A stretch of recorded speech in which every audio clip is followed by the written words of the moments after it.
yakin nggak bahwa kita tidak ada money politik? Money politik semua. Bahkan saya mengatakan barangkali kalau yang terpilih 575, jangan-jangan yang money politik 580. Artinya semua money politics kan. Nah karena itu perjuangan civil society untuk pemilu yang jujur dan adil itu nggak akan ada gunanya kalau tidak ada komitmen dari negara, gitu. Nah pertanyaannya adalah kalau negara keep neutrality enak, tapi kalau negara jadi pemain juga kan kacau. Saya mengartikan negara itu penguasa ya. Kalau kita bicara konsep negara itu kan, negara itu pemerintah, rakyat, dan tanah kan, wilayah. Tapi kalau kita bilang negara itu penguasa sesungguhnya yang kita bilang. Nah kalau penguasanya punya kepentingan misalnya, dan dia punya state apparatus, dia punya state financial resources, dia punya state facilities misalnya, wah itu bisa digunakan untuk melakukan pemenangan. Inilah yang membuat kita prihatin. Karena itu dalam setiap kesempatan saya mengatakan bahwa pemilu ini comberan. Pemilu 2024 itu pemilu comberan, sama seperti comberan pemilu-pemilu yang lalu. Apa maksudnya? Ya penuh dengan kecurangan, kekurangan, money politics, sogok menyogok. Kan udah kita lihat kalau misalnya kita kaitkan dengan calon presiden, ini mohon maaf nih, ada yang bagi-bagi amplop untuk Babinsa, ya kan? Ada yang bagi-bagi amplop ke desa-desa dengan warna amplop tertentu dan atribut tertentu. Gak diapa-apain tuh, ya kan? Padahal itu jelas itu menciderai pemilu yang demokratis kan? Betul. Padahal kita kan cari alasan aja, wah ini karena belum mendaftar. Itu kan kalau kita mau cari alasan tuh sejuta alasan. Tapi intinya adalah tidak hanya moral hazard, itu sudah fraud, kecurangan kan? Tapi kecurangan itu dibiarkan dengan ketidaknetralan penyelenggara pemilu, pengawas pemilu, dan dengan ketidaknetralan penguasa sendiri, ya kan? Nah, karena itu saya berharap bahwa siapapun yang terpilih, mudah-mudahan dia walaupun comberan, mudah-mudahan dia menjadi unenlightened leader. Ya kalau kelompok-kelompok yang brutal, ya tentu kita tidak akan bela. Saya membayangkan diri saya Pak Jokowi. Kalau saya ngomong sama Ganjar, gak bisa selesai di Ganjar. Yes. Even dia presiden.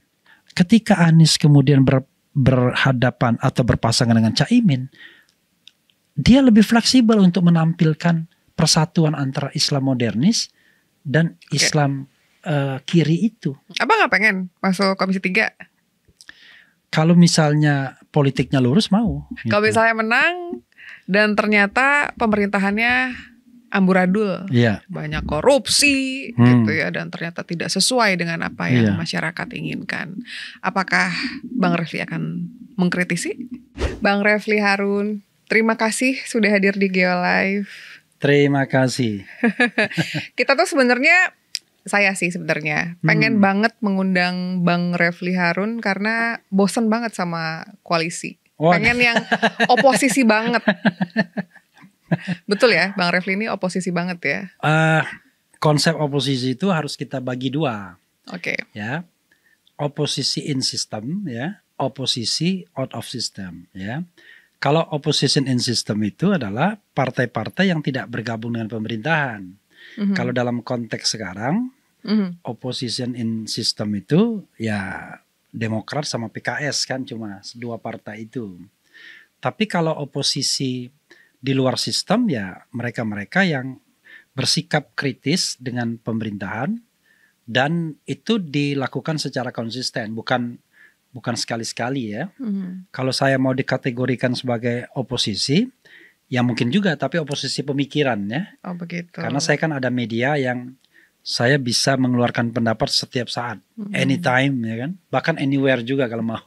Yang gitu. Sangat kontradiktif pastinya. Iya, tapi pada dasarnya kan saya bukan orang yang too eksesif kalau mau mengkritik orang ya. Misalnya menggunakan kata-kata yang menghina, enggak.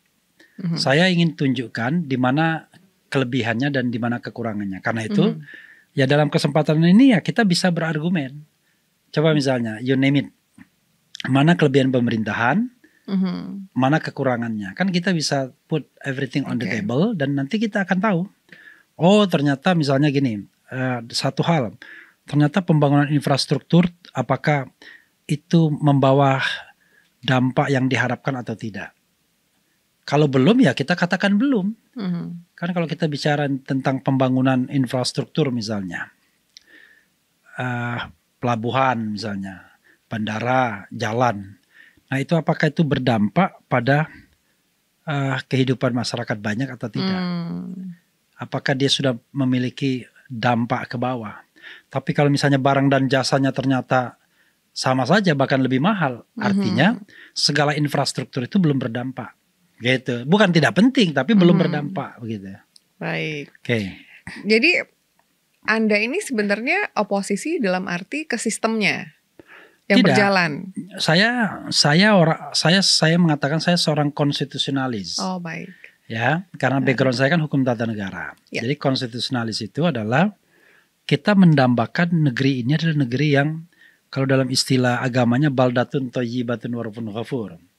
Kalau dalam istilah umumnya gemah ripah loh jinawi. Kalau dalam bahasa konstitusinya adalah negara yang melindungi segenap bangsa, kemudian mensejahterakan rakyat, kemudian mencerdaskan dan agar kita menjadi insan-insan yang compete di dunia internasional, berlomba-lomba untuk menjadi bagian pionir dari perdamaian dan kedamaian dunia kan begitu. Artinya yang keempat itu kita bicara tentang kualitas manusia Indonesia kan di dunia ini. Sementara yang pertama, kedua dan ketiga itu kita bicara mengenai hak yang harus diberikan oleh negara kepada rakyat. Yaitu negara harus melindungi, negara harus mensejahterakan, negara harus mencerdaskan. Nah, yang mirisnya adalah ternyata yang dilakukan negara sebaliknya misalnya. Baik. Negara tidak melindungi, menerapkan undang-undang yang bisa menjerat siapa saja yang berbeda pendapat, masuk penjara kan begitu. Tidak mensejahterakan karena ternyata korupsi makin tinggi, pengangguran masih tinggi, kemiskinan masih tinggi kan begitu. Setuju. Tidak mencerdaskan karena ternyata pembangunan SDM tidak sebagaimana diharapkan. Banyak orang yang kemudian tidak bisa melanjutkan sekolah misalnya. Atau kampus-kampus, pusat-pusat pendidikan tidak memiliki kualitas yang lebih baik dibandingkan negara yang dulu pernah belajar sama kita, Malaysia misalnya. Nah, jadi yang seperti itu, saya kira hal-hal yang didambakan masyarakat kan. Masa kita salah ngomong begitu? Iya kan? Saya nothing to do dengan misalnya bagaimana presiden kita itu, bagaimana misalnya bentuk tubuhnya, rambutnya, gaya ngomongnya itu nggak saya urusin. Tapi yang saya urusin adalah bagaimana kebijakan dia. Nah, kenapa kemudian presiden menjadi pusat, ya kan? Pusat kritik. Karena kita sistem pemerintahnya presidensil. Ya, presidensil di mana presiden itu tidak hanya sebagai kepala negara, tapi juga sebagai kepala pemerintahan.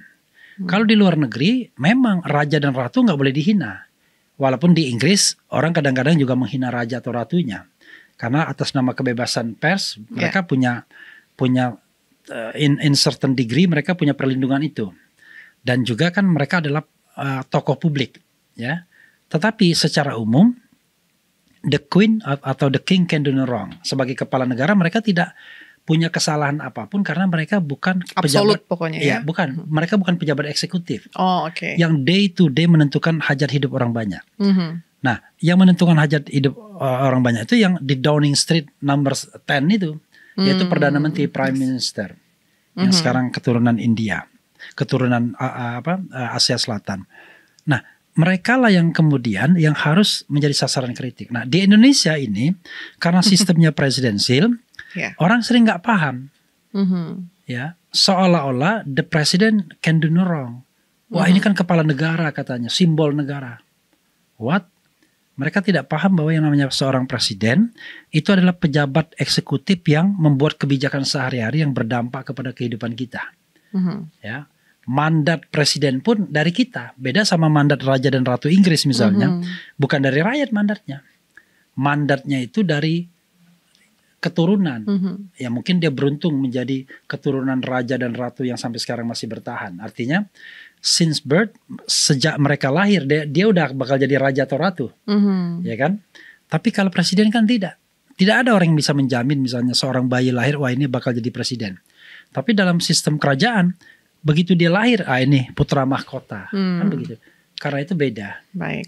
Tapi Bang Refli ini kan pernah masuk ke dalam pemerintahan sebenarnya, ya kan? Pernah jadi staf khususnya Mensesnek, ya kan? Pernah di mungkin beberapa jabatan di 2018 juga ya, kalau nggak salah ya. Jadi BUMN ya, kalau nggak salah.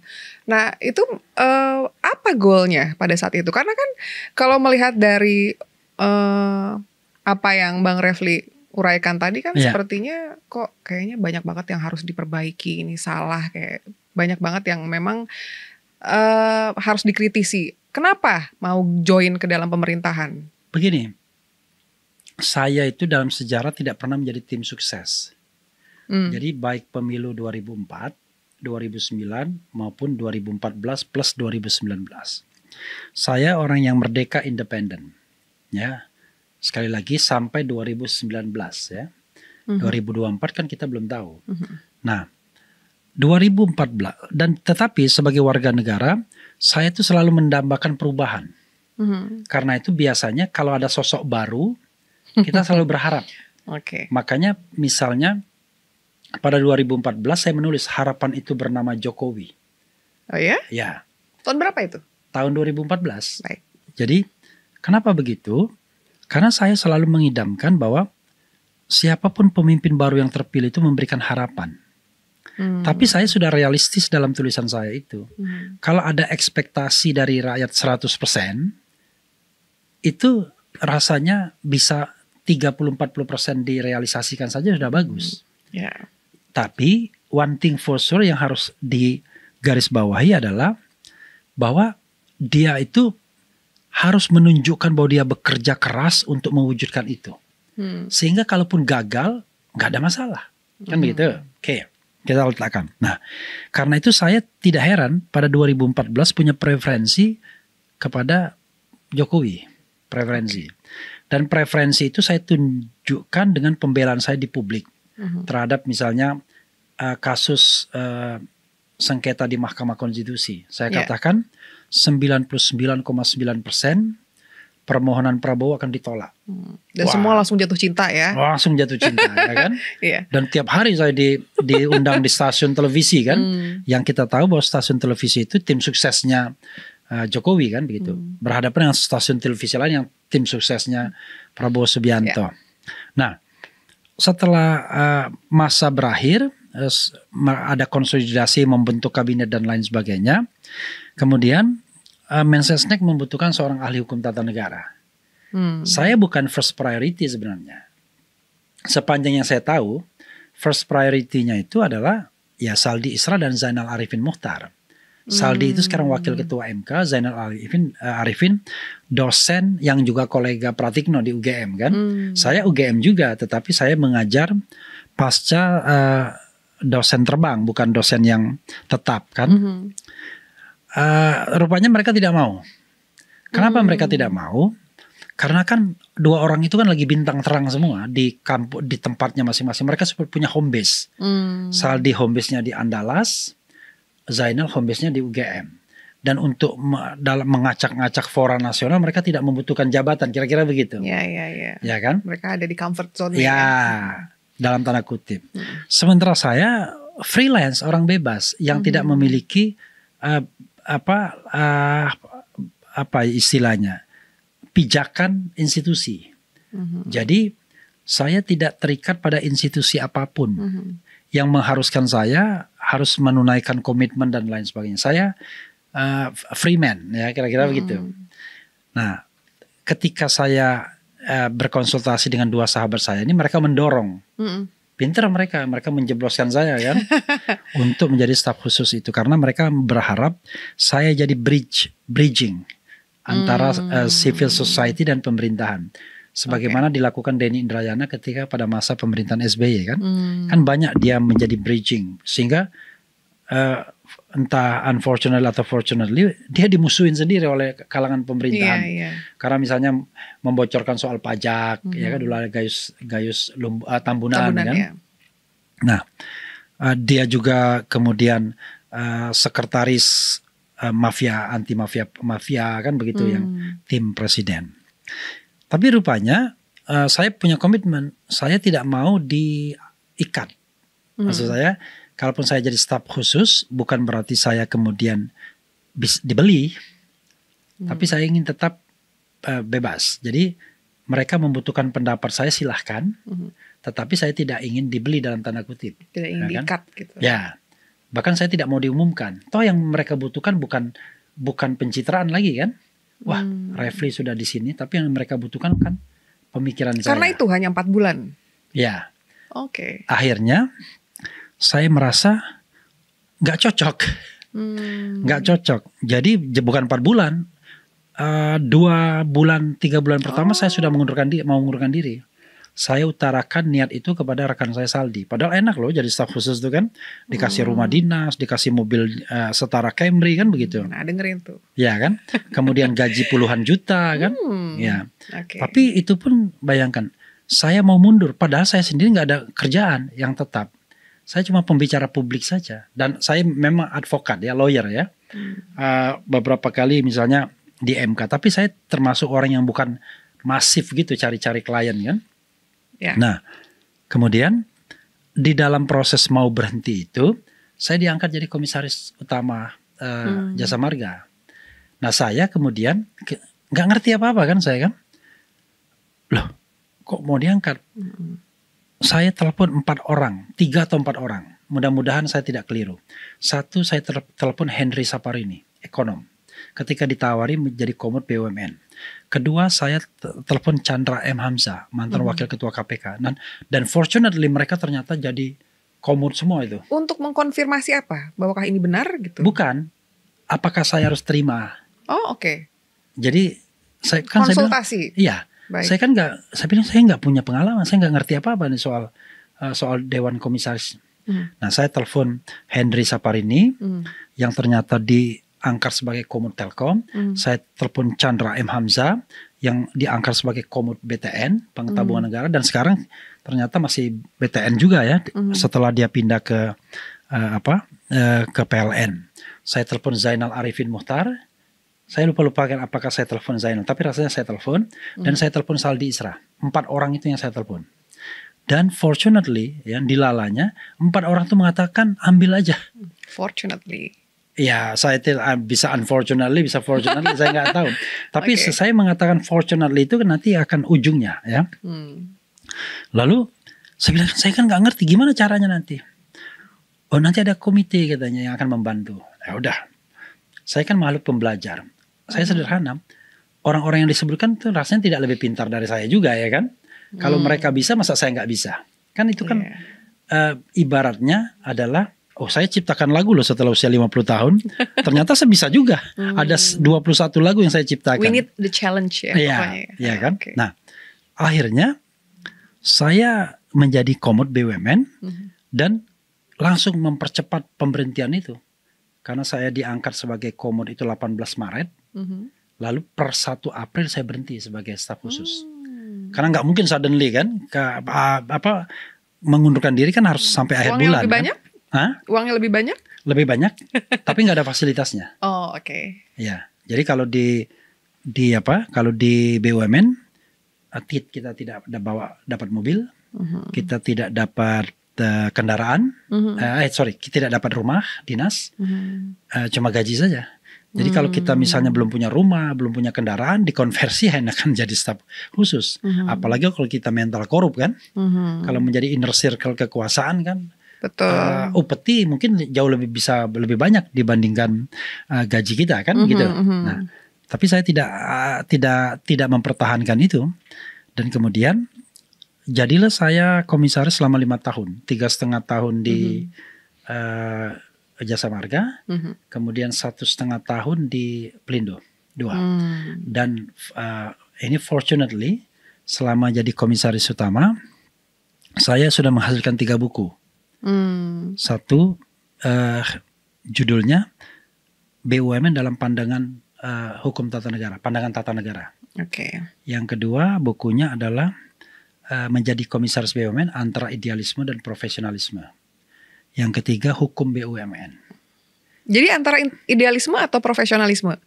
Ya artinya idealismenya itu adalah sebagai seorang ahli hukum tata negara, saya tetap berpikiran kritis sesuai dengan ilmu saya. Tapi sebagai Komod BUMN saya juga harus profesional bekerja di sana. Bisa? Bisa, kan bidangnya kan beda. Baik. Kan artinya gini, saya kan bukan seorang staf menteri, tapi saya adalah Komod BUMN. Jadi ketika saya sebagai Komod BUMN, ada 3 hal yang barangkali sulit dilakukan orang lain. Saya tidak pernah merekrut satupun karyawan. Jadi you can check, ada nggak orang yang direkrut Refly Harun baik di Jasa Marga maupun di Pelindo 1. Yang kedua, saya tidak pernah menerima uang tambahan selain honor. Yang ketiga, nggak pernah bicara proyek, apalagi ngegolkan proyek bagi orang lain. Walaupun saya tahu fitnah selalu ada kan, ya. Tetapi kalau saya misalnya bermasalah, udah ngibrit, saya ketakutan ketika menjadi oposisi seperti ini. Akan dicari celah-celahnya kan. Kan kita kan biasa politik saling sandra kan. Iya kan? Iya. Waduh, ini nanti kita akan bongkar. Jadi waktu saya kritis pada pemerintahan, wah nanti kita bongkar tuh waktu jadi Komod BUMN. Saya kira bongkar aja, apa yang mau dibongkar ya kan. Karena saya melakukan itu secara transparan. Dan tidak ada vested interest apa-apa. Karena saya melakukan itu karena saya bukan businessman. Saya tidak punya teman-teman bisnis society. Sehingga bagi saya mudah sekali menjalankan peran itu. Karena saya nggak punya kepentingan. Kecuali kepentingan untuk melihat pekerjaan itu secara baik saja. Nah, hanya apakah ada kelemahan? Pasti ada. Karena saya newcomer. Maksudnya di dalam diri Anda ketika mengerjakan pekerjaan tersebut. Iya kan? Bagaimanapun kalau kita masuk pada suatu lingkungan yang dimana kita belum pernah sama sekali, ya kita butuh waktu. Pasti. Ya kan? Butuh waktu. Dan juga satu hal lagi yang saya lihat,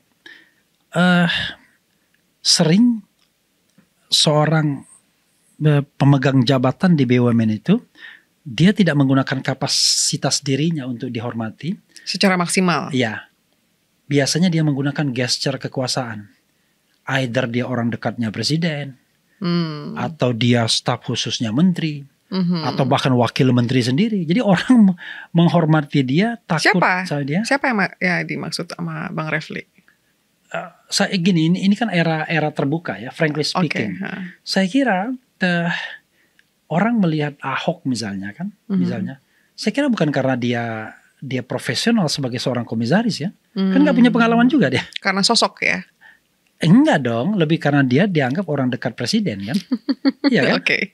Iya dong, orang dekat presiden, makanya orang mikir. Nah, kemudian ada beberapa menteri kan, yang wakil menteri yang menjadi komisaris kan. Wakil menteri BUMN saya kritik keras itu.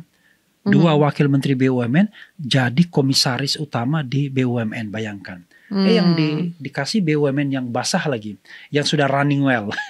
Tapi kalau begitu, kalau misalnya Bang Refly berpikir seperti itu, apakah mungkin nggak Bang Refly juga diajak gabung karena mungkin Bang Refly bilang sendiri juga nggak ada pengalaman kan, gitu. Pernah terpikir nggak kenapa ditarik? Iya, saya kira mereka mungkin mau mengucapkan terima kasih kepada saya. Is it fair? Is it fair for them to do that gitu di dalam pemerintahan? Begini, tergantung bagaimana kita melaksanakan itu. Kalau saya kan punya ukuran itu begini. Saya akan mengerjakan sesuatu yang akan saya pahami dan saya bisa. Dan saya bisa lah. Kok nggak bisa gimana? Saya kan S3 hukum gimana? Jadi kalau kita bicara mengenai BUMN, saya mengatakan ada 3 ilmu yang harus dipunyai. Dan tidak harus 3-tiganya kita. Apa itu? 4 sih sebenarnya ya. 1 ilmu ekonomi, terutama finansial, keuangan. Finance. Karena bagaimanapun kan yang namanya financial statement kan kita harus tahu kan. Dan yang kedua terkait kadang-kadang perlu dan tidak perlu, tapi penting juga tata kelola pemerintah, tata kelola GCG, Good Corporate Governance. Jadi tata kelola perusahaan yang baik, ya kan? GCG, Good Corporate Governance. Yang ketiga pengetahuan teknis. Teknis kalau dia jalan tol ya berarti dia punya kemampuan teknis di situ. Yang keempat apa yang paling penting? Hukum. Masa Anda jadi pengawas nggak paham hukum? Iya kan? Karena itu saya merasa aneh. Ini orang coba bandingkan misalnya sosok Refly Harun jadi Komod dibandingkan dengan orang-orang lain tuh yang backgroundnya nggak jelas misalnya, saya kira saya masih compete lah, masih kompetisi, masih. Tetapi karena saya sangat dikenal sebagai ahli hukum tata negara, seolah-olah orang hukum tata negara tuh nggak paham yang lainnya. Iya. Padahal yang namanya mahasiswa fakultas hukum itu belajar semua hukum pidana, perdata, betul. Perusahaan, dan sebagian besar yang hukum yang kita pelajari itu bukan kita pelajari dari sekolah atau fakultas. Itu udah lewat, sudah out of date. Yang kita pelajari itu hukum-hukum baru. Iya, betul. Tapi kan dasar ilmunya kita ada. Kasus-kasus yang baru yang masuk, betul kan? Undang-undang yang baru, iya, betul. Ya kan? Saya nulis misalnya hukum BUMN. It was 2020. Sekarang ya sudah out of date beberapa, karena aturannya kan bisa berubah. Iya, betul. Ya, biasanya kalau di luar negeri kan setiap tahun itu diupdate. Diupdate, dicetak ulang, ya kan begitu. Kalau kita kan nggak bisa. Kita dunia buku kita bukan dunia yang menguntungkan kita. Kita spending time, spending money untuk membuat buku. Kalau orang lain getting money, kalau kita spending time, spending money untuk buat buku, kan begitu. Oke. Memulai obrolan ini dengan backgroundnya Bang Refli nih tadi, karena pengen. Sorry, saya tadi karena dikasih sate makanya ada yang lengket-lengket di mulut saya. Oke, tapi nggak apa-apa kan, yang penting natural kan. Nggak, itu oke. Mau minum dulu Bang Refli? Oke. Oh, ada air putih mungkin? Kopi, it's okay. Kopi cukup. Bismillah. Minum dulu. Tapi enak ya satenya? Enak. Makanya saya habis tadi satu piring itu berapa? 10 tusuk kan? Tambah 13 berarti saya habis. Tanpa makan nasi tapi oke. Gimana? Oke. Stop dulu sebentar. Oke. Sip. Oke, kita lanjut. Nah, kita pengen ngebahas tadi backgroundnya Bang Refli dulu karena saya cukup yakin, walaupun ya siapa sih yang ya mungkin orang pasti kan kita banyak penonton Geolive ini banyak Gen Z by the way. Jadi biar banyak yang tahu juga Bang Refli Harun ini bukan cuma YouTuber. Tapi backgroundnya di dalam pemerintahan juga ada, dan beliau adalah ahli tata negara ya, hukum tata negara. Nah, sekarang kita pengen ngomong tentunya pasti ke pemilu saat ini dulu ya. Kita loncat. Nah, itu sedikit. Salah satu expertise saya pemilu itu. Karena dulu saya pernah jadi peneliti senior di Center for Electoral Reform. Oh gitu. Ya, lalu saya mendirikan sama Hadar Gumai, anggota KPU mantan, itu mendirikan KOREK, Constitutional and Electoral Reform Center. Tetapi ya KOREK tidak berjalan baik dibandingkan CETRO ya. Kalau CETRO dulu pionir dia isu-isu pemilu dan perubahan konstitusi. Itu. Dulu kalau kita kenal misalnya Smita Noto Susanto dan Hadar Gumai. Itu pionirnya, dan saya. Apa yang digunakan sekarang? Ya, sekarang digunakannya apa? Mereka ada organisasi baru kalau Hadar Gumai ya, Negrit namanya. Oke. Kemudian dulu yang sering bantu mereka tuh saya, Denny Indrayana, kemudian Saldi Isra. Baik. Nah, jadi sekarang udah beda-beda. Saldi Isra sudah menjadi wakil ketua MK, Denny Indrayana lawyer yang punya kantor di Melbourne ya kan, selain di Indonesia. Refli Harun ya begini-begini aja. Oke. Kalau kita lihat dari ya mungkin sebelum 2014 itu masa lalu lah ya. Kita lihat dari sejak Jokowi head to head sama Pak Prabowo. Kan kalau kita lihat, mohon maaf kalau misalnya saya salah, tapi Bang Refli itu sebenarnya nggak pernah kelihatan cenderung ke kanan ke kiri sebenarnya kan? Sebenarnya ya. Iya. Inside your heart nggak tahu ya. Tapi kalau kita lihat kayaknya nggak ada kecenderungan ke sana kemari. Semua cukup objektif gitu penilaiannya, walaupun bahkan ketika ada gugatan ke MK dan lain-lain gitu. Nah sekarang penasaran banget gitu. Bang Refli ini kan betul. Kalau kita bicara oposisi sekarang ya cuman Anies aja kayaknya kalau kita melihat gitu ya. Kalau dari tiga calon dari tiga calonnya pasti cuman Pak Anies aja. Kenapa? Kenapa mohon maaf, tapi sepertinya Bang Refli memang memilih. Apakah tim kemenangan Anies? Bertanya dulu nih. Itu a good question ya. Iya. Pertama, saya belum tergabung dengan tim kemenangan. Saya juga belum tergabung dengan relawan. Tapi adapun saya sering bergaul sama mereka sebagai teman, sering. Karena Anies kan teman saya, 89 kan, angkatan sama di UGM. Ganjar teman saya juga, 87 dia. Tapi nggak mau temenan. sekarang? Mungkin gini, jadi kan orang kan boleh berpikir idealistik. Nah nanti saya jelaskan pertanggungjawaban idealismenya aja. Jadi boleh tanya apa aja. Nah gitu kan paling gampang. Oke, baik kalau gitu. Kenapa Anies? Oke. Sebelumnya saya akan jelaskan pergeseran yang terjadi di saya. Ya. Saya udah katakan bahwa saya belum pernah punya pengalaman menjadi tim sukses. Siapapun. Ya. Mulai dari SBY 2004, 2009, Jokowi 2014, 2019. Saya menampilkan diri sebagai seorang pengamat ya, hukum tata negara, pengamat pemilu yang ya berusaha menjelaskan fenomena pemilu, dan kecenderungannya adalah saya bergerak di civil society instead of gabung dengan tim-tim pemenangan. Jadi kita punya agenda civil society itu adalah pemilu yang jurdil tentunya kan. Kita tidak ingin pemilu itu curang misalnya. Itu agenda civil society yang saya kira sampai sekarang bukannya makin mendekati tapi makin jauh gitu dari itu. Makanya kadang-kadang saya nyindir tuh teman-teman saya kan yang masih tinggal di sana. Titi Anggraini kemarin saya sama-sama di Palembang kan diundang. Saya bilang, Ti, kamu tahu nggak pemilu kita ini udah di setting begini-begini hasilnya. Lalu ngapain juga kamu berjuang untuk pemilu yang jurdil? Saking kita itu sudah mulai nggak percaya bahwa pemilu itu bisa jujur dan adil. Nah, itulah salah satu yang menyebabkan saya pikir agak pindah lokus. Karena netral itu bagus kalau everything is going right, ya kan?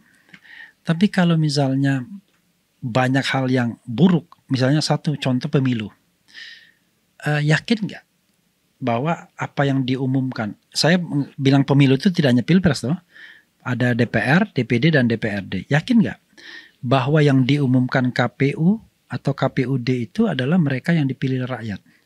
Saya nggak yakin loh. Terutama di DPD ya? Oh enggak dong. DPR juga iya, DPRD juga iya. Kan saya juga pernah ngikutin kasus-kasus di mana anggota KPU-nya main. Bahkan sekarang ada kan yang wanita emas kemarin kan. Kemudian Bawaslu-nya main. Mantan Bawaslu main. Ya kan? Jadi sampai kapanpun sepertinya bakalan terus ada gugatan ke MK ya atas hasilnya. Salah satu indikatornya adalah saya kira cuma kita dan beberapa negara yang buruk seperti Meksiko dan Brazil yang sengketanya banyak. Ya, ratusan ada sengketa. Karena apa? Karena pemain semua. Yakin nggak bahwa kita tidak ada money politik? Oh, money politik semua. Bahkan saya mengatakan barangkali kalau yang terpilih 575, jangan-jangan yang money politik 580. Artinya semua money politics kan. Nah karena itu perjuangan civil society untuk pemilu yang jujur dan adil itu nggak akan ada gunanya kalau tidak ada komitmen dari negara, gitu. Nah pertanyaannya adalah kalau negara keep neutrality enak, tapi kalau negara jadi pemain juga kan kacau. Saya mengartikan negara itu penguasa ya. Kalau kita bicara konsep negara itu kan negara itu pemerintah, rakyat dan tanah kan, wilayah. Tapi kalau kita bilang negara itu penguasa sesungguhnya yang kita bilang. Nah kalau penguasanya punya kepentingan misalnya dan dia punya state apparatus, dia punya state financial resources, dia punya state facilities misalnya, wah itu bisa digunakan untuk melakukan pemenangan. Inilah yang membuat kita prihatin. Karena itu dalam setiap kesempatan saya mengatakan bahwa pemilu ini comberan. Pemilu 2024 itu pemilu comberan, sama seperti comberan pemilu-pemilu yang lalu. Apa maksudnya? Ya penuh dengan kecurangan, kekurangan, money politics, sogok menyogok. Kan udah kita lihat, kalau misalnya kita kaitkan dengan calon presiden, ini mohon maaf nih, ada yang bagi-bagi amplop untuk Babinsa, ya kan? Ada yang bagi-bagi amplop ke desa-desa dengan warna amplop tertentu dan atribut tertentu. Gak diapa-apain tuh, ya kan? Padahal itu jelas itu menciderai pemilu yang demokratis kan? Betul. Padahal kita kan cari alasan aja, wah ini karena belum mendaftar. Itu kan kalau kita mau cari alasan tuh sejuta alasan. Tapi intinya adalah tidak hanya moral hazard, itu sudah fraud, kecurangan kan. Tapi kecurangan itu dibiarkan dengan ketidaknetralan penyelenggara pemilu, pengawas pemilu, dan dengan ketidaknetralan ya penguasa sendiri, ya kan? Nah, karena itu saya berharap bahwa siapapun yang terpilih, mudah-mudahan dia walaupun comberan, mudah-mudahan dia menjadi unenlightened leader. Lucu banget ya. Jadi mereka terpilih tapi punya sifat kenabian. Ya, Nabi itu kan Nabi itu menerima mandat itu kan tidak horizontal.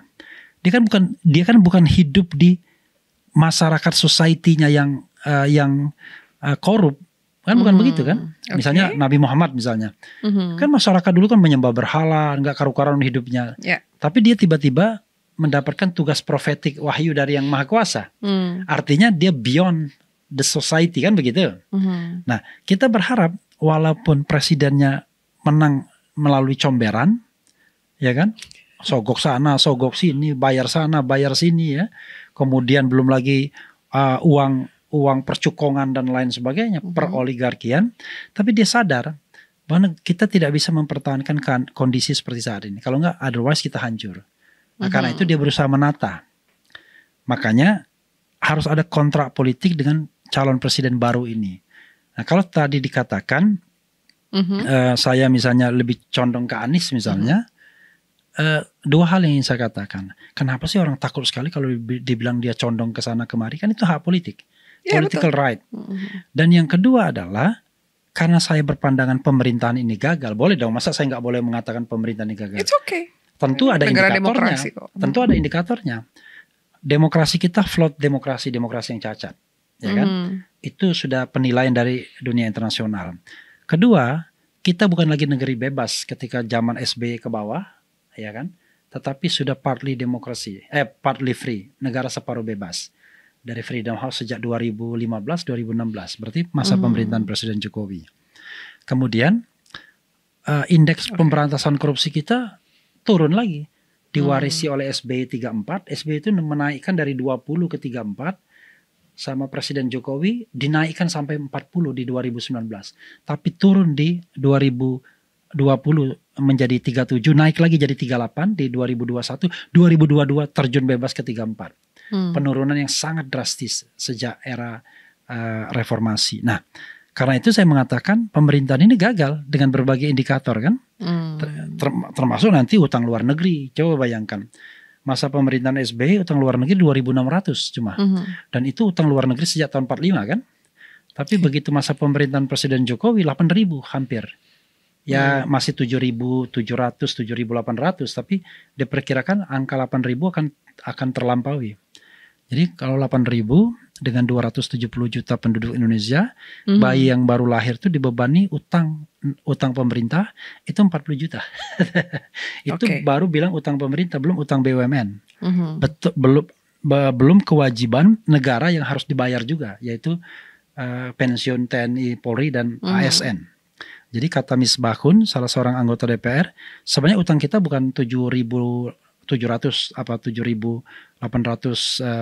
triliun, tapi utang kita itu 20.000 triliun. Dan itu sudah melampaui GDP kita, gross domestic product kita yang kira-kira 18.000 triliun sekarang ini. Dan itu udah sinking negara kalau begitu sebenarnya. Iya, oke. Tapi kembali lagi kenapa Anies? Karena kan sebenarnya gambling juga sebenarnya, belum tentu dia bisa. Iya. Jadi lalu jawabannya adalah kita tidak cukup diberikan kemewahan, ya kan? Kemewahan untuk pick somebody, ya kan? Untuk menjadi calon presiden gara-gara presidential threshold, ya kan? Presidential itu membuat calon ini pucu-pucu, sampailah kemudian ada Anies Caimin, ya kan? Anies AHY-nya ngambek dan lain sebagainya. Coba kalau semua partai bisa nyalon kan, nggak pusing dia. Tapi karena ini 20% dan yang 20% itu cuma PDIP, hanya PDIP yang tidak perlu berkoalisi, yang lainnya perlu cari partner, ya, maka kita tidak punya pilihan kecuali 3 sosok ini, Prabowo Subianto, kemudian Ganjar Pranowo, Anies Baswedan. Dan dari 270 juta rakyat Indonesia, itu yang menentukan calon presiden itu cuma 3 orang saja. Itu ironi dari demokrasi kita. Satu, Megawati Soekarno Putri yang menentukan Ganjar Pranowo. Dua, Prabowo Subianto yang menentukan dirinya sendiri. Tiga, Surya Paloh yang menentukan Anies Baswedan. Nah, tinggal nanti cawe-cawenya kekuasaan tinggal kan untuk memenangkan dan mengalahkan sosok yang barangkali diinginkan atau tidak diinginkan. Karena itu, karena saya menganggap ini pemerintahan gagal, maka tentu saya harus mendukung spektrum yang paling jauh dari kekuasaan. Bukan berarti saya tidak di-approach oleh tim lain. Ada yang approach saya kan. Lebih makmur. Oke. So it's not about business ya? Oh iya. Bahkan we spend money untuk ya? Iya. Maksudnya misalnya kalau kita ikut kegiatan, kita biaya sendiri kegiatan itu. Tapi kalau melihat, mohon maaf ya, kita agak pindah sedikit. Kalau kita bicara mengenai kemungkinan menangnya, kayaknya Pak Anies kayaknya jelek sekali elektabilitasnya. Apalagi setelah dengan Caimin. Enggak, itu ada dua hal ya. Ada dua hal yang ingin saya katakan. Dulu saya percaya dengan survei. Tapi sekarang saya nggak bisa percaya dengan survei. Kenapa? Dan coba tingkat kepercayaan orang pada survei itu rendah banget sekarang ini. Coba tanya misalnya, Anda percaya nggak survei? Kenapa? Indonesia ini jorok dalam manajemen mengatur survei ini. Kenapa? Karena yang namanya pollster itu sekaligus campaign manager. Gimana kepentingan ya? Jadi konflik of interest dia di situ. Sebagai pollster dia harus memotret realitas yang sesungguhnya. Tapi sebagai campaign manager dia punya kepentingan untuk memenangkan calonnya. Sekarang bayangkan kalau di satu tangan, maka survei itu tidak dijadikan alat untuk memotret realitas, tapi untuk kampanye. Anda bisa bayangkan kalau seandainya orang dibayar ratusan miliar, ya puluhan sampai ratusan miliar untuk mengadakan series survei, dan kira-kira yang meng-hire Anda hanya mendapatkan nilai-nilai jelek, nggak mungkin kan rasanya, ya kan? Makanya realitasnya adalah ketika misalnya Presiden Jokowi dipersepsi mendekat kepada Pak Prabowo misalnya, survei Pak Prabowo langsung bagus nomor 1. Padahal dulu yang menang selalu Ganjar. Tapi kalau bicara cawe-cawe kan bisa aja sebenarnya Pak Jokowi juga cawe-cawe. Tapi saya belum selesaikan ini. Oh belum selesai, silakan. Sehingga saya menganggap kita tidak boleh menjadikan survei hanya satu-satunya indikator. Apalagi survei kita unpredictabilitasnya tinggi sekali. Dan ambil juga dong yang lain. Misalnya big data, Google Trend, ya kan? Kemudian juga polling yang dilakukan lembaga-lembaga independen. Saya kalau ngadakan polling yang menang pasti Anies. Dan yang memilih 100.000 orang. Pertanyaannya adalah nanti Anda akan bilang, oh kan Anda kan nggak ilmiah dan lain sebagainya. Anda bisa jamin pollster itu ilmiah dengan 1.200 respondennya. Dia mengatakan ilmiah. Saya ingat Syahganda Nainggolan, pollster di Amerika Serikat, ya lembaga polling di Amerika Serikat itu memiliki beberapa ahli statistik yang betul-betul bisa dipertanggungjawabkan.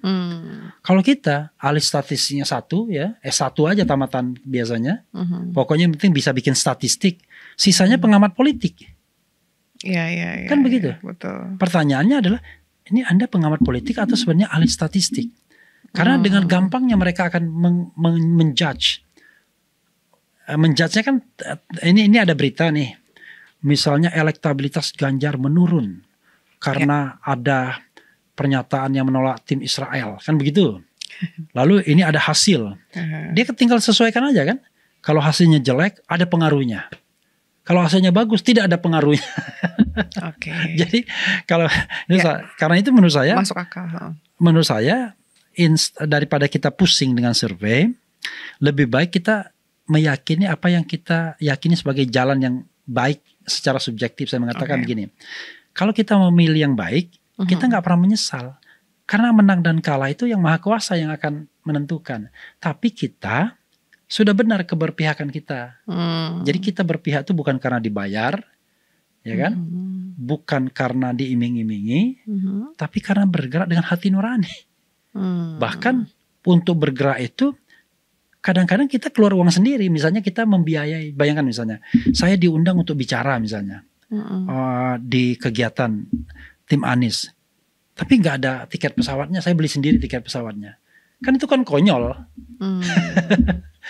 Tim lain barangkali, wah selain dikasih tiket pesawat, jangan-jangan ikut private jet juga kan, bisa dikasih honor yang gede.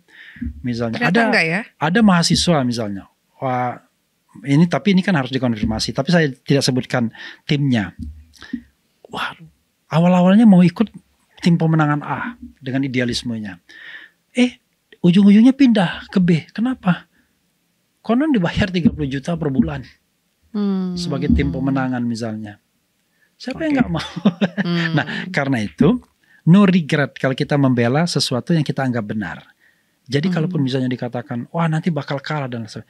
Pertanyaannya, kan nggak ada jaminan Anies juga bisa begitu. Iya, nggak ada jaminan.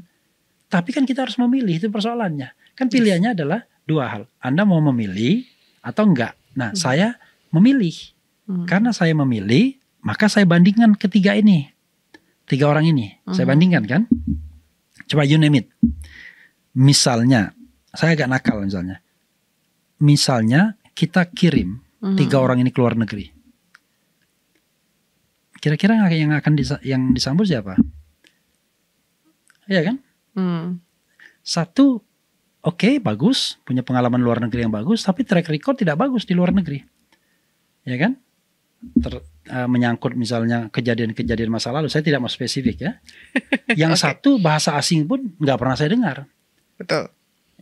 Nah pertanyaannya adalah kita ini butuh etalase juga dong, pemimpin kita itu juga dihormati.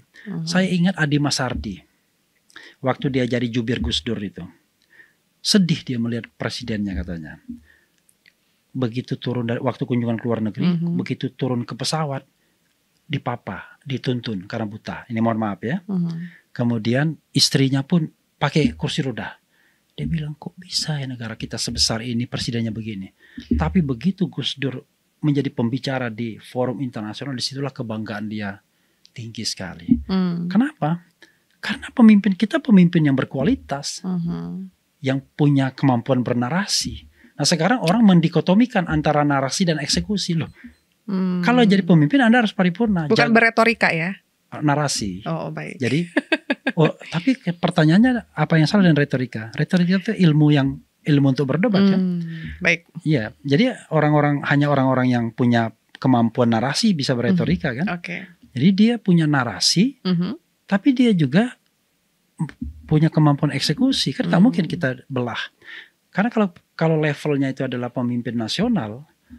Bayangkan, dia harus punya narasi untuk menggerakkan energi bangsa. Gak mungkin dia kan sekelas manajer perusahaan misalnya yang bisa mendatangi satu demi satu karyawan, kan gak bisa lagi. Kepemimpinan seperti itu kan gak masuk akal, ya kan? Misalnya kita mendatangi wilayah yang begitu luas, karena itu gunakanlah teknologi kan untuk menyampaikan ide dan gagasan sehingga bisa menyentuh sebagian besar orang. Itu narasi kan. Baik. Nah eksekusi itu kita bicara manajemen, ya, bagaimana mendaya fungsikan kementerian, pembantu-pembantu, bagaimana membuat pola hubungan pusat dan daerah, bagaimana menjadikan bupati, wali kota, gubernur ujung tombak pembangunan dan lain sebagainya, sehingga pembangunan itu integrated, walaupun Anda berbeda partai misalnya, tapi Anda in system tetap Indonesia kan begitu. Kalau sekarang kan enggak, bupati, wali kota seolah-olah punya agenda sendiri yang berbeda dengan agenda pusat, apalagi kalau musim pemilu. Nah gitu. Itu sedikit penjelasan. Boleh tanya lagi boleh. Sambil saya ngopi, apa? Silakan. Ya, oke. Berarti tadi nangkap sedikit nih, sebenarnya bukan pertanyaan, tapi nangkap sedikit dari omongannya Bang Refli bahwa kalau kita bicara kualitas berarti yang satu ada 2 yang berkualitas nih kalau di luar negeri ya, yang satu enggak gitu ya. Berarti mengakui bahwa yang satu memang berkualitas, hanya saja masalahnya masa lalu gitu. Iya. Oke, baik. Karena itu kalau kita menjadi smart voter ya, smart voter itu memilih bukan dengan fanatisme, memilih dengan perbandingan. Saya kasih contoh misalnya, kalau Rizal Ramli yang jadi calon, belum tentu saya pilih Anies. Karena saya lihat dia canggih dan dibutuhkan. Dia tegas, dia punya kepemihakan terhadap masyarakat menengah ke bawah. Dia ekonom dan dia punya lobby internasional yang kuat juga. Tapi orang seperti itu nggak akan muncul di permukaan, apalagi dengan sistem presidensial threshold. Karena belum apa-apa udah mau ngantem oligarki. Kalau Anda mau mengantam oligarki, udah nama Anda nggak akan timbul. Beberapa ini iseng aja sih sebenarnya, bukan gosip ya, tapi beberapa tahun lalu Bosman malah sempat ya pengen jadi, Mardigo tuh sempat pengen jadi presiden ya, pernah dengar? Oh enggak. Dia lebih pada menjual ide sebenarnya. Oh, okay. Kalau serius sih enggak. Oh enggak. Itu yang serius itu kan Rizal Ramli, Gatot Nurmantio kan.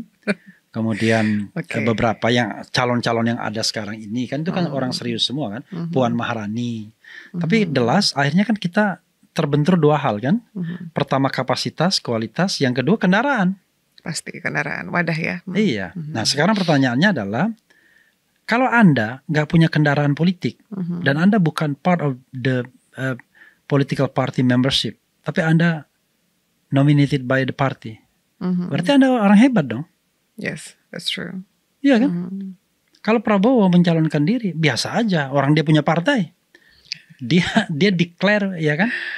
Iya kan? Dia declare. Tapi punya partai juga hebat loh, Bang Refli. Nah, maksudnya in case di dalam nominasi presiden ini, ya, punya partai hebat. Tapi why Surya Paloh nggak mau mencalonkan diri kalau begitu? Mungkin nggak pengen. Bukan nggak pengen, nggak pede. Gitu. Dia tahu dia bukan orang yang punya elektabilitas tinggi kan begitu. Berarti pas problemnya di Pak Surya Paloh sendiri berarti? Bukan, yang ingin saya katakan dia orang tahu diri. Oke. Ya kan? Karena dia kan pernah mencoba untuk menjadi calon presiden dari Golkar waktu konvensi 2004 kan? Gagal kan? Yang juaranya kan Wiranto pada waktu itu. Artinya ada keinginan itu. Tapi dia akhirnya paham, sadar bahwa dia bukan sosok yang secara sosiologis diinginkan masyarakat Indonesia. Ya kan? Nah, lalu kalau Prabowo kan dia menentukan dirinya sendiri, nggak ada mekanisme internal kan? Baik. Kalau Ganjar ya ditentukan oleh Megawati. Iya. Nah, Anies paling tidak dia to some extent dia punya level untuk bernegosiasi. Ya kan? Dia kan tidak membayar, dia nggak ada duit untuk membayar kan? Tapi kenapa seorang Surya Paloh mau menominasikannya sebagai calon presiden? Karena itu berarti ada something kan, sesuatu. Ya sama seperti misalnya Anda ngundang saya jadi narasumber, kan nggak mungkin karena waduh sudah saya mau undang Refli, kenapa nggak ada alasan? Kan enggak, kan Anda pasti melihat alasan tertentu kan? Pasti. Gitu. Dan saya bukan pemilik Geolife ini yang bisa menentukan, narasumbernya saya ya. Kan begitu. Saya bukan independen, saya dependen kan di sini. Jadi kalau Anda nggak mau ngundang, ya saya nggak bisa datang. Kira-kira begitu. Gitu. Oke. Kita ke Anies lagi nih. Oke.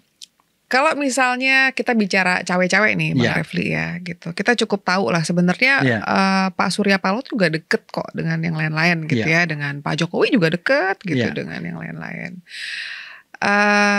Terus kita melihat kenyataan, saya mungkin kita punya kacamata yang pastinya beda-beda ya. Tapi banyak yang berpendapat bahwa sebenarnya Caimin ini sebenarnya tidak begitu membantu Pak Anies gitu dalam meningkatkan suara dan lain-lain.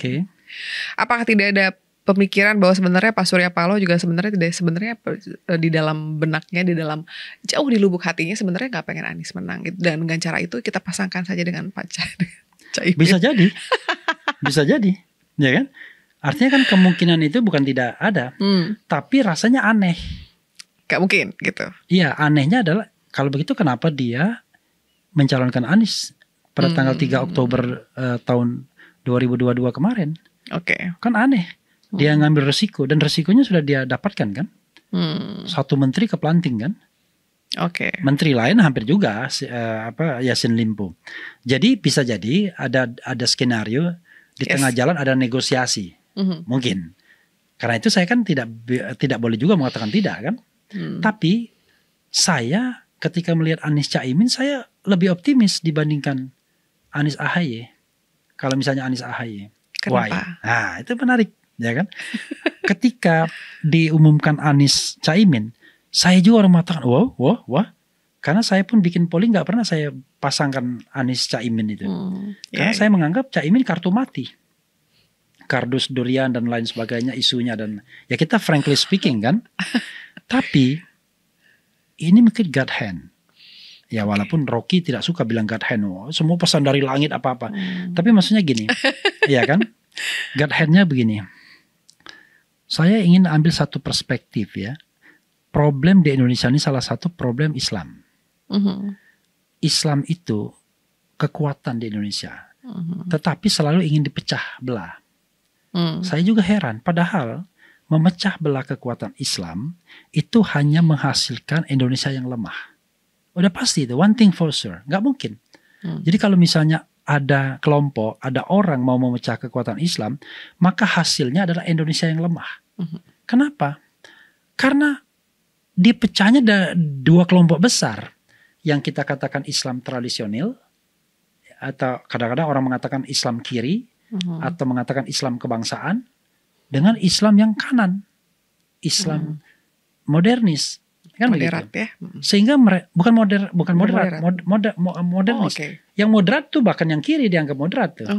Nah, ini kadrun, ya kan? Ini khilafah yang kanan ini. Kalau ini bukan, ini Nusantara. Padahal sama-sama membaca sholawat asjil. Kenapa ini dipersepsi seperti mau bikin khilafah negara, sementara ini enggak? Padahal ini ritual Islamnya lebih kental yang kiri ini, ya kan? Nah, oke. Dan Anies terjebak pada pola itu. Orang melihat Anies itu dengan framing begitu, khilafah, Wahabi, kanan, ekstrim, radikal, dan lain sebagainya. Kan itu yang narasi yang mau dimainkan. Sehingga secara bawah alam sadar, Anies nggak mau menampilkan itu. Sama seperti Amin Rais tidak mau menampilkan keislamannya karena takut dikatakan radikal pada tahun awal reformasi. Anies juga begitu.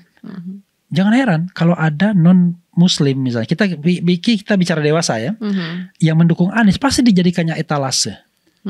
Misalnya ada pendeta Supit, ya kan? Kemudian ada siapa mantan wakil menteri itu. Kenapa? Dia ingin membuktikan bahwa dia itu nggak benar orang mengatakan dia intoleran, dan dia selalu mengatakan kan 5 tahun nggak ada kerusuhan yang berbau agama, tidak ada perlakuan pembedaan itu. Kan yang dibawakan cuma pilkada DKI aja, ya kan, yang ayat dan mayat itu. Nah, ketika Anies berpasangan dengan AHY, framing itu nggak hilang, karena ketika ada kelompok Islam kanan eksis, yang disuruh ngantemin siapa? Kelompok Islam kiri. Yang mempersekusi itu kan, misalnya gini, UAS tuh, yang mempersekusi kan siapa? Kan orang Islam juga, dan bahkan menggunakan simbol Islam juga. Cuman yang membedakannya adalah ini Islam yang lebih nasionalis, yang lebih Nusantara, kan begitu. Ini Islamnya kadrun, Islamnya Arab dan lain sebagainya, kan begitu. Nah, sehingga terjebak pada perpecahan bangsa. Bahaya Indonesia kalau begitu terus. Dan sementara kelompok di luar dua ini ngadu-ngadu terus, ya kan, sengaja diadu biar nggak kuat. Padahal kalau Islam Indonesia pecah, Indonesianya yang hancur. Nggak mungkin. Islam itu di Indonesia itu kekuatan inti. 85% nggak mungkin Anda abaikan kan. Nah, ketika Anies kemudian berhadapan atau berpasangan dengan Caimin, dia lebih fleksibel untuk menampilkan persatuan antara Islam modernis dan Islam kiri itu. Sehingga sekarang Anies dengan santainya ngikutin ritual-ritual PKB. Saya nggak mengatakan organisasi itu kan, nggak bilang jangan kaitkan dengan itu, dengan ritual-ritual PKB yang intinya adalah masa dari organisasi itu kan. Sehingga dia lebih fleksibel dan tidak ada orang ngatain ketika ada sholawat asjil itu dia mengatakan ini kadrun dan lain sebagainya. Jadi sudah mulai cair. Begitu nanti itu cair semua, maka kita akan beradu gagasan. Tidak ada lagi labeling, ya kan? Jadi beradu gagasan. Harapannya seperti itu. Ya, karena kalau seandainya itu sudah cair semua, maka orang tidak ada cara lain untuk memframing orang kan, negatif. Sehingga Anda harus beradu gagasan, beradu ilmu. Nah disitulah nanti akan Anda lihat apakah Anda unggul atau tidak. Tapi selama framing itu dimainkan, maka kita tidak akan pernah bicara substansi. Orang tidak melihat Anies itu sebagai seorang lulusan Amerika Serikat, bayangkan. Dia kan lucu kan, di satu sisi dia dikatakan kadrun, dikatakan Wahabi, tapi di sisi lain antek Amerika. Itu sesuatu yang yang diametral banget gitu. Kan gimana caranya? At the same time Anda dibilang Wahabi, Khilafah, Kadrun, tapi di sisi lain Anda antek Amerika. Kan aneh. Nah, padahal kalau kita lihat latar belakangnya jauh lebih modern dia latar belakangnya dibandingkan dua kandidat lainnya. Anies SD, SMP, SMA sampai kuliah di Yogyakarta. Yogyakarta itu kota yang melting pot. Justru itu representasi dari Republik Indonesia. Yang namanya UGM itu dari Sabang sampai Merauke ada. Plural sekali. Plural sekali. Yang non Muslim juga banyak di sana. Gitu. Begitu dia kuliah selesai, dia menyelesaikan S2 dan S3-nya di Amerika Serikat. Waktu dia SMA, dia dikirim pertukaran pelajar dan tinggal di keluarga non-Muslim. Jadi maksud saya, soal pluralisme itu sudah hatam bagi seorang Anies dalam perspektif pergaulan dunia. Ganjar nggak ada pengalaman pergaulan dunia seperti itu. Dia melihat pluralisme itu hanya dalam kacamata nasionalisme Bung Karno aja barangkali, ya kan? Tapi bukan pergaulan mondial. Anies mengalami pergaulan itu. To some extent Prabowo juga. Karena setelah dia era reformasi kan dia pergi ke luar negeri, bisnis dan lain sebagainya. Kemudian dia Jordania ya. Kan aneh juga kok di Jordania negara Islam. Dia mengalami itu juga pergaulan dunia. Tapi dia tetap ada label-label yang membuat dia barangkali tidak sefleksibel Anies. Anies di mata dunia nggak ada cacat. Masa? Oh iya. Yang belum diketahui mungkin? Enggak, cacat dunia internasional kan harus menjadi catatan. Catatan itu misalnya HAM, paling cacat itu pelanggaran hak asasi manusia dunia internasional biasanya. Jadi catatan itu ada di Prabowo kan, walaupun belum pernah bisa dibuktikan itu soal lain karena nggak ada proses pembuktiannya. Kemudian Ganjar nggak punya cacat, tapi Ganjar nggak dikenal, not recognized, itu masalahnya. Kan Anda kalau misalnya Anda nggak punya cacat tapi Anda nggak dikenal ya sama buruknya kan. Tapi banyak juga pemimpin dunia yang punya kecatatan hukum dan akhirnya dipercaya untuk memimpin negara. Filipina? Siapa? Yang terakhir baru dipilih? Cacatnya di mana? Bapaknya yang cacat. Bapaknya ya, oke. Keluarganya. Iya, anaknya Marcos. Lalu apa bedanya Prabowo dengan menantunya Pak Harto? Nanti orang mengatakan begitu. Iya, Enggak, dia enggak ada masalah. Bapaknya iya, anaknya Marcos ya. Gitu. Dan yakin itu tidak ada pengaruhnya ke anaknya gitu? Enggak, kita kan sesuatu itu kan kita tidak bisa melihatnya dari keturunan, tapi maksudnya apa yang dia lakukan, apa yang sudah dia lakukan sebagai track record dia, kan bisa put everything on the table kan, apa yang sudah dilakukan mereka itu. Kalau misalnya standarnya adalah internasional, berarti kan ini one of standard. Ya. Iya, kan saya kan cuma ambil satu contoh. Baik. Contoh lain kan banyak lah. Baik, tapi kan kita bicara kebutuhan Indonesia ya, gitu, di masa depan gitu.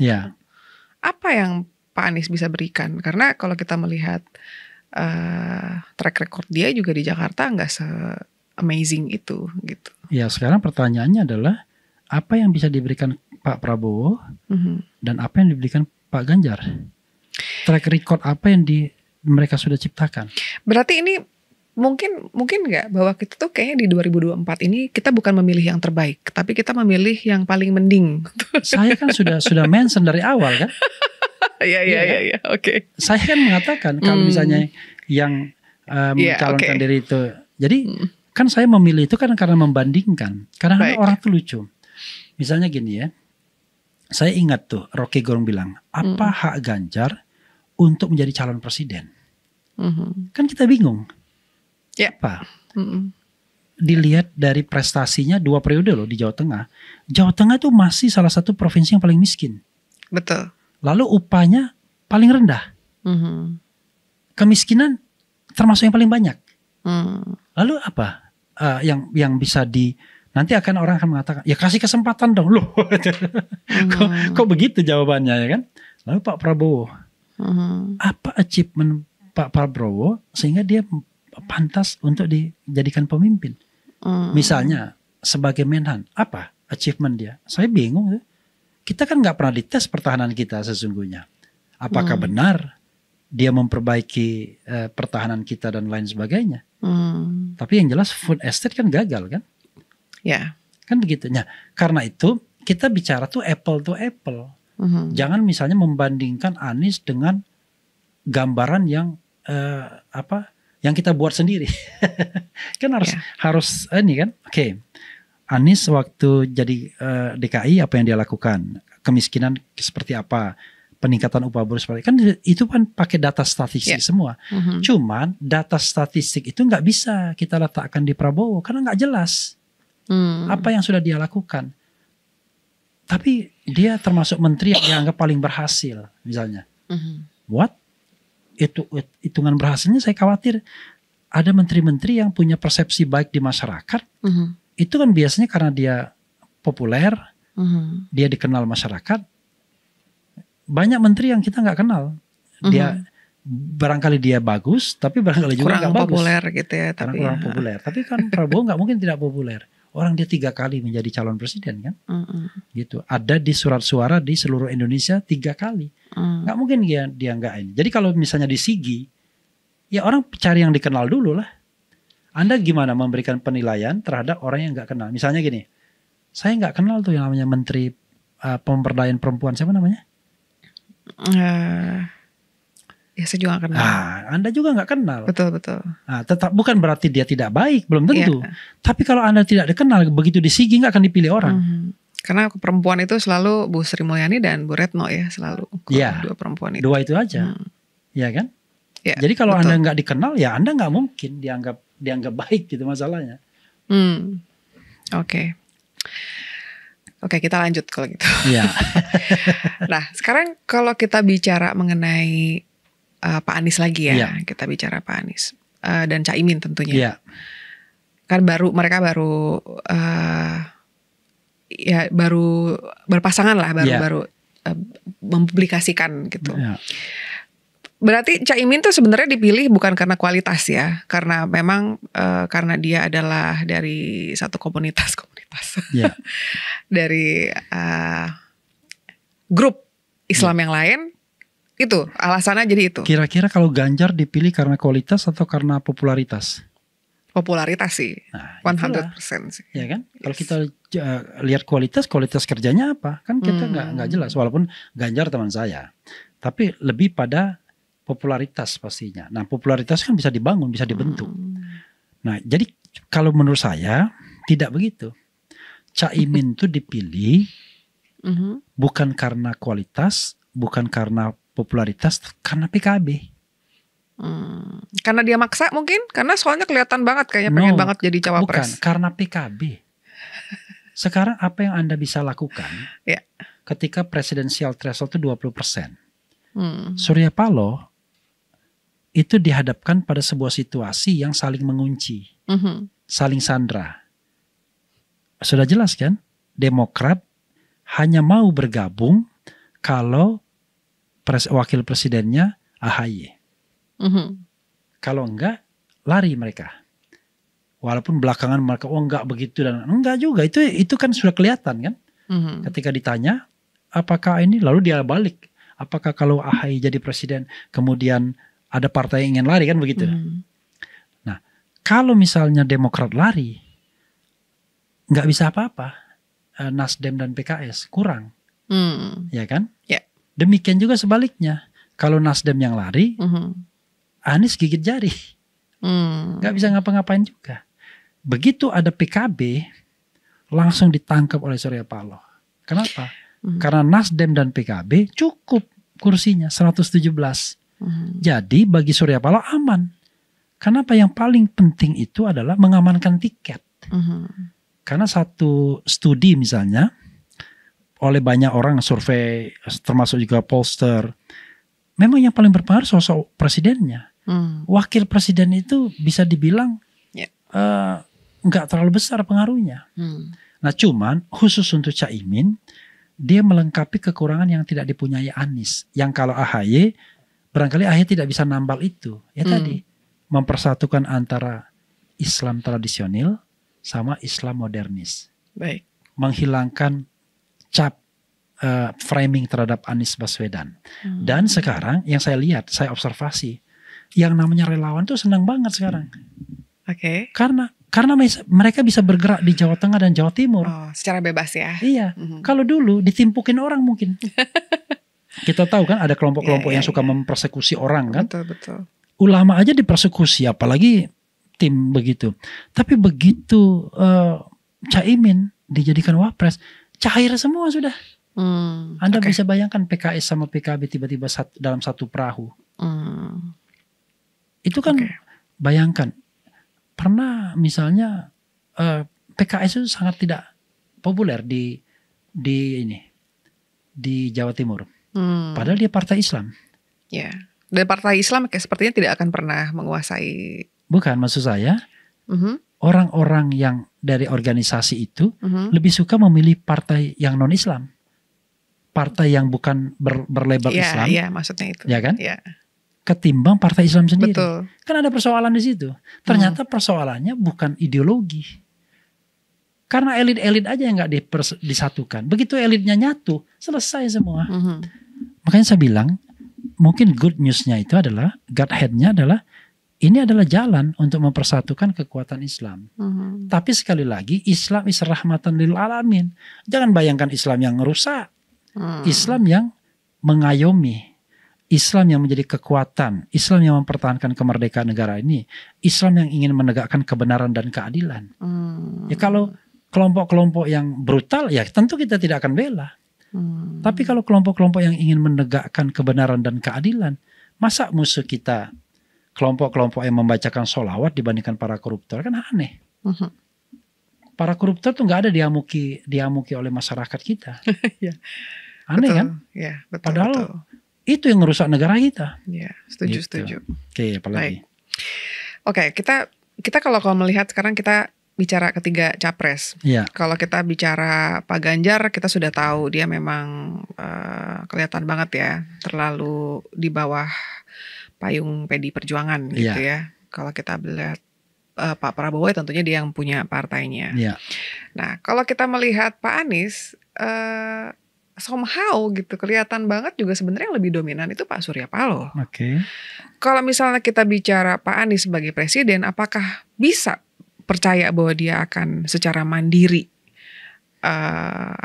menjadi presiden?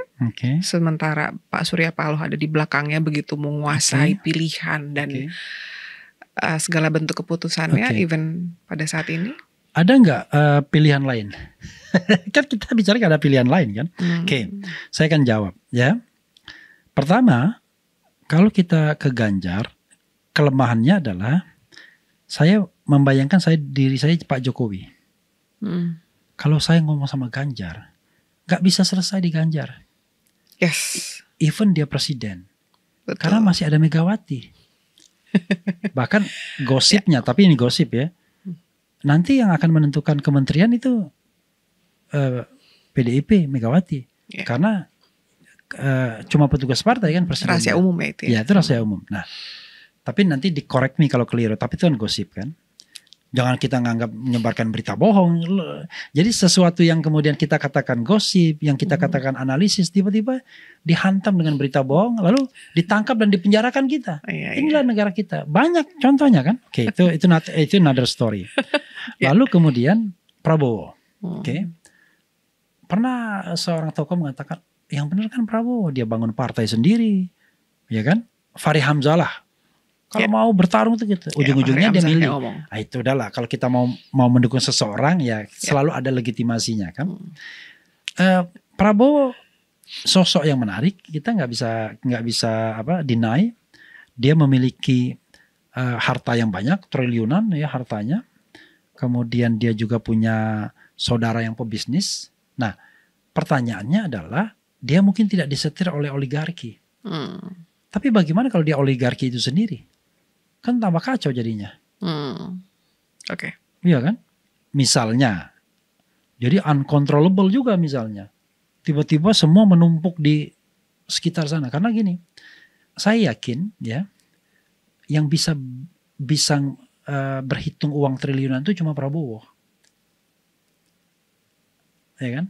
Artinya kalau dikasih proyek besar triliunan, dia tahu.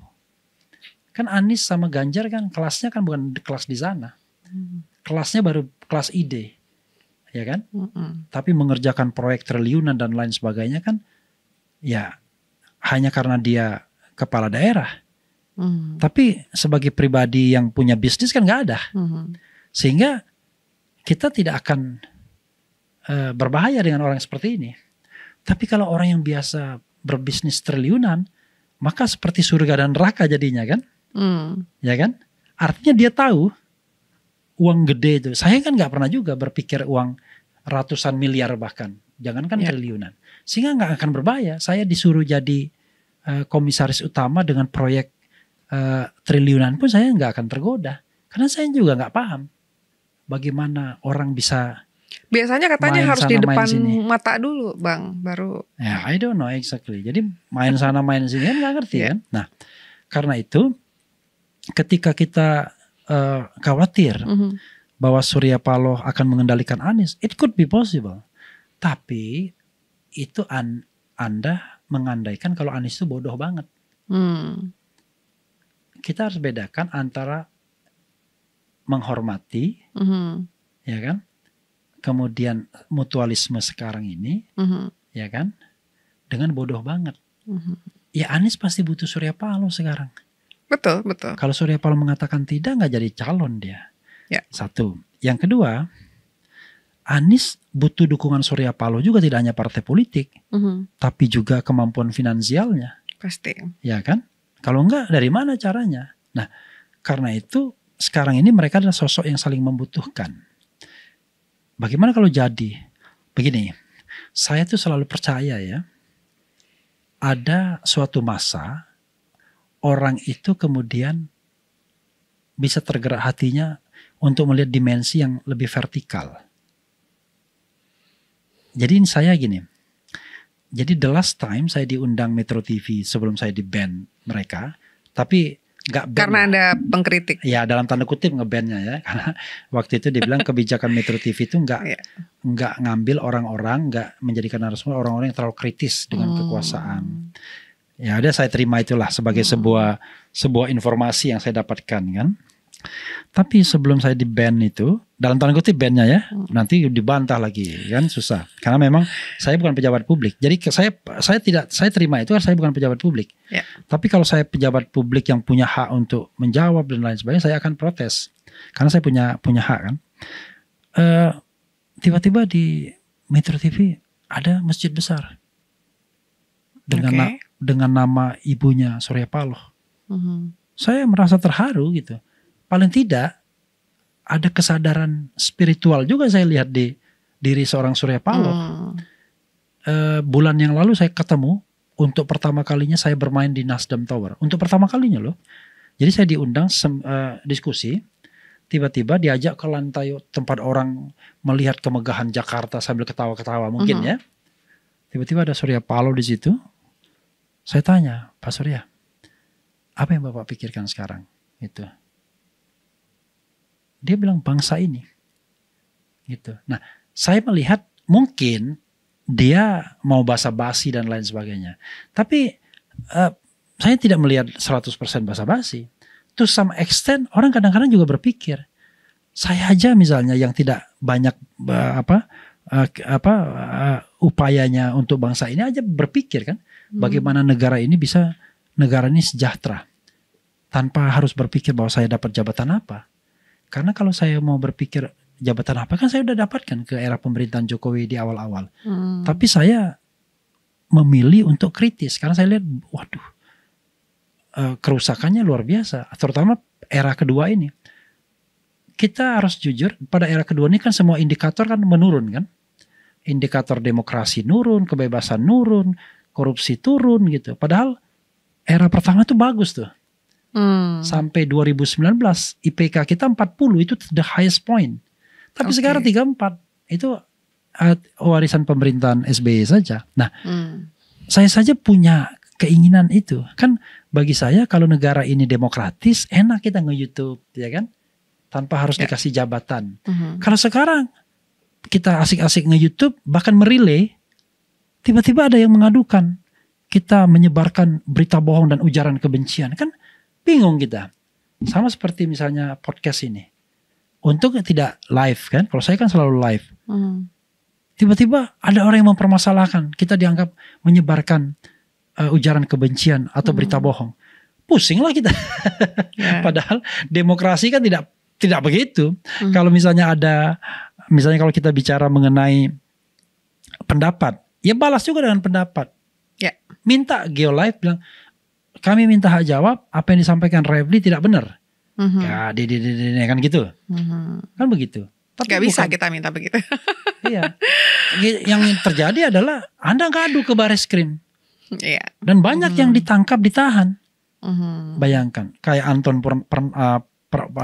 Permana misalnya. Menulis TNI ku sayang, TNI ku malang.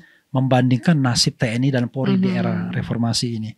Dianggap menyebarkan berita bohong, bayangkan. Padahal dia bikinnya dengan referensi. Betul. Sahgana Nenggolan, Jumhur Hidayat mengkritik Omnibus Law. Dan jangan lupa, Omnibus Law itu dibenarkan oleh MK kan, dibatalkan kan. Walaupun dibikin perpu lagi. Kena juga. Kalau nggak bisa lapor, lempar botol gitu ya. Atau misalnya kalau yang paling sial itu Habib Rizik. Cuma gara-gara bilang bahwa dirinya sehat, menyebarkan berita bohong juga. Lebih lama kenanya. Kalau yang lain 10 tahun, 10 bulan, dia cuma 2 tahun. Kalau yang lain cuma 10 bulan, dia 2 tahun. Hanya bilang kondisi saya baik-baik saja. Coba bayangkan. Nah, tentu kan ini bukan negara yang kita dambakan. Negara yang kita dambakan itu negara yang demokratis. Negara yang adil, negara yang sejahtera. Bahkan saya menambahkan negara yang religius. Jadi religius itu tidak berarti hanya ritual, ya. Tapi religius itu di mana nilai-nilai agama itu menjadi bagian dari hidup kita. Jadi gini, kalau di Amerika misalnya, karena saya pernah di sana juga ya, walaupun tidak lama, mereka nilai itu dibentuk dari hukum, nilai-nilai hukum. Kalau kita bukan hukum yang dominan, sebenarnya. Nilai-nilai agama dan kesusilaan. Itu yang dominan membentuk kita. Karena dari kecil, nilai itulah yang dikenalkan kepada kita. Ketika kita, kalau muslim kan, kalau dia bayi, diazankan. Udah belajar menghormati orang tua, itu nilai agama semua itu kan. Begitu dia sekolah, belajar PMP dulu. Kalau sekarang gak ngerti apa pelajarannya kan, Pancasila. Ya kan. Hukum itu nanti, setelah dia lebih dewasa, bergaul keluar, baru kemudian nilai-nilai hukum. Sehingga menurut saya ya kita harus menjadi masyarakat yang itu religius, yang demokratis, yang adil, yang sejahtera. Saya kira 4 itu kunci kita. Tapi kalau melihat kebiasaan masyarakat Indonesia zaman sekarang ya, kembali lagi gitu, kalau kita bicara kita tidak sedemokratis itu gitu kan ya, untuk bicara, untuk mengeluarkan pendapat dan lain-lain, berekspresi dan lain-lain. Berarti kan kondisinya sebenarnya kembali ke masyarakat ya. Masyarakat yang susah disiplin, masyarakat yang susah diatur. Dia mungkin bahkan ketika ada hukum, ketika ada undang-undangnya pun susah sekali untuk nurut gitu. Bukankah artinya kita butuh pemimpin yang tegas untuk membuat masyarakat Indonesia nurut gitu?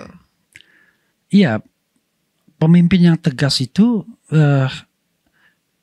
siapa? Itu satu. Yang kedua, kalau kita membentuk society masyarakat, kenapa mudah sekali menyalahkan masyarakat? Kalau saya selalu yakin, masyarakat kita ini paternalistik. Masyarakat kita ini adalah masyarakat yang suka mencontoh dari pimpinannya. Sebenarnya kuncinya bukan di masyarakat, kuncinya di pemimpin. Kalau dia bilang misalnya, betul, primus inter pares, itu kuncinya di sana. Lalu dan di elit politik, tapi bukan tegas. Tegas itu mengandaikan Anda mau menghukum orang, bukan. Tapi pemimpin yang memang punya komitmen, dia contohkan dirinya bersih. Itu dulu. Jadi kalau misalnya gini, kita ingin masyarakat tidak korup, ya Anda dulu tidak korup. Misalnya kita ingin masyarakat kita demokratis yang berakhlak, ya Anda dulu contohkan. Kenapa? Kalau Anda memberikan contoh yang baik, maka insya Allah nanti akan mudah trickle down effect-nya. Tapi kalau misalnya, ini mohon maaf ya, Anda kita bicara tentang sebuah politik yang sehat. Tapi dinasti politik terjadi. Ya kan? Oh, tapi kan itu kan pemilihan tergantung rakyat. Ya siapa bilang pemilihan? Kan semua partai bisa dibeli. Ya kan? Beli semua partai, tinggalkan calon independen, pemilihan ya menang lah. Coba kalau seandainya kita membangun sistem politik yang sehat. Misalnya sistem politik yang sehat itu adalah tidak ada threshold. Putra-putra terbaik berkompetisi. Betul. Ya kan? Sehingga lalu pemilunya jujur dan adil. Pemilihan itu betul-betul dikawal dengan baik. Belum tentu terpilih. Ya kan? Karena itu mengandaikan Anda akan melewati jalan terjal untuk berkompetisi. Sama seperti saya. Ada partai politik yang menyuruh saya menjadi anggota legislatif. Enggak mau saya. Karena saya menganggap saya belum siap untuk untuk menjadi. Belum ada tawarannya mungkin. Bukan. Tawarannya sudah. Oke. Bahkan 3 partai. Saya punya peluang mulai dari partai besar, ya kan? Partai yang tidak kelihatan ininya, partai yang harganya belum pas mungkin, Bang? Harga apa? Orang seperti saya kan nggak mungkin dia rekrut dengan bayaran kan? Karena kan saya punya, to some extent kan saya punya kekuatan sendiri kan? Saya punya media, ya kan? Paling tidak saya tidak modal 0-0 banget kalau jadi calon anggota DPR kan? Nah, tetapi masalahnya sayanya yang nggak mau. Karena saya merasa saya belum selesai lah dengan urusan pribadi saya. Iya kan? Karena itu saya menghimbau kepada siapapun yang mau jadi calon anggota DPR, Anda harus selesai dulu dengan kehidupan Anda. Baru Anda berpikir melayani dan mewakili orang lain. Loh, kalau Anda nggak punya pekerjaan, uang masih kadang ada kadang enggak, banyak masalah pribadi gitu ya, untuk nyalon Anda ngutang dulu. Atau nilep dulu, ya janganlah, kasihan rakyat ini menghadapi orang-orang jadi korupsi nanti. Makanya menghadapi orang-orang yang tidak punya komitmen, tapi tiba-tiba melihat kesempatan senang. Karena gini, politik itu memang menyajikan kesenangan. Kalau Anda, kalau Anda jadi, ya kan, sebagai anggota DPR misalnya, Anda langsung jadi elit negeri ini. Duit tuh banyak sekali masuk ke Anda. Baik gaji resmi maupun pendapatan yang dalam tanda kutip tidak resmi. Ya kan, yang namanya amplop-amplop berseliweran itu sudah menjadi rahasia umum. Bang Refli against itu semua atau? Iya. Oh iya? Maksudnya? Melawan itu semua, tidak mau itu semua? Iya. Oh, oke. Saya cuma mengatakan, ngapain kita nambahin dosa? Iya kan? Oke. Jadi kalau kita misalnya loh, saya itu advokat. Jadi advokat aja saya sekalipun nggak pernah saya membayar hakim atau misalnya main sogok dan lain sebagainya. Padahal mungkin jarang ya advokat yang nggak pernah ngasih itu. Jarang sekali. Ya kan? Nah, tapi akibatnya saya juga nggak tertarik untuk berperkara banyak-banyak. Karena kan bisa mentok sana mentok sini. Iya betul. Ya kan? Mau nggak mau karena itu yang harus di kenyataan. Apalagi kalau kita punya overhead misalnya. Makanya saya kan membangun sesuatu yang tidak gede overheadnya. Misalnya saya bikin YouTube, saya sendiri kan, overheadnya kan nggak banyak. Gitu. Saya cuma dibantu oleh beberapa staff misalnya. Kemudian jadi lawyer. Kalau ada yang pakai jasa, oke, go ahead. Kalau enggak, sudah. Nggak ada overhead kan begitu. Nah, dengan demikian menurut saya relatif aman. Saya satu aja yang risau di negara ini, kriminalisasi. Bayangkan orang sebaik saya kan dalam tanda kutip kan, saya kan nyolong enggak, ya kan? Kemudian korupsi enggak, jabatan enggak ambisi. Hanya kritik ya. Iya, tapi at any time punya potensi untuk dipenjarakan, kan aneh negara ini. Sementara yang punya potensi untuk nyolong uang negara itu nggak pernah dipenjarakan. Padahal telanjang mata kita lihat mereka bermain kan. Ya, fair gitu. enough. Betul. Oke. Setuju. Ini kita udah panjang lebar nih. Kembali lagi nih, mau ke sedikit lagi nih ke Bang Refli. Biasanya orang kalau ngobrol sama saya itu betah biasanya.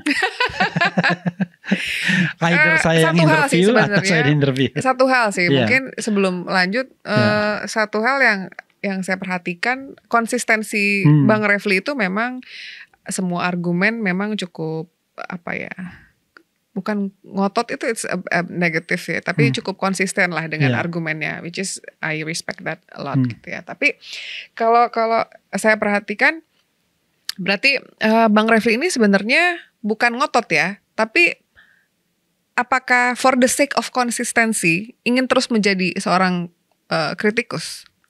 Gini, sebenarnya ya, saya ingat kata-kata Rocky ya. Kenapa saya kutip Rocky terus? Karena saya kira dialah representasi orang yang suka ngeritik kan. Kenapa dulu saya kritik Jokowi katanya? Kan begitu. Karena dia presiden. Kalau misalnya presidennya Prabowo, 6 menit dia bilang kalau nggak salah. 6 menit setelah dilantik saya kritik dia.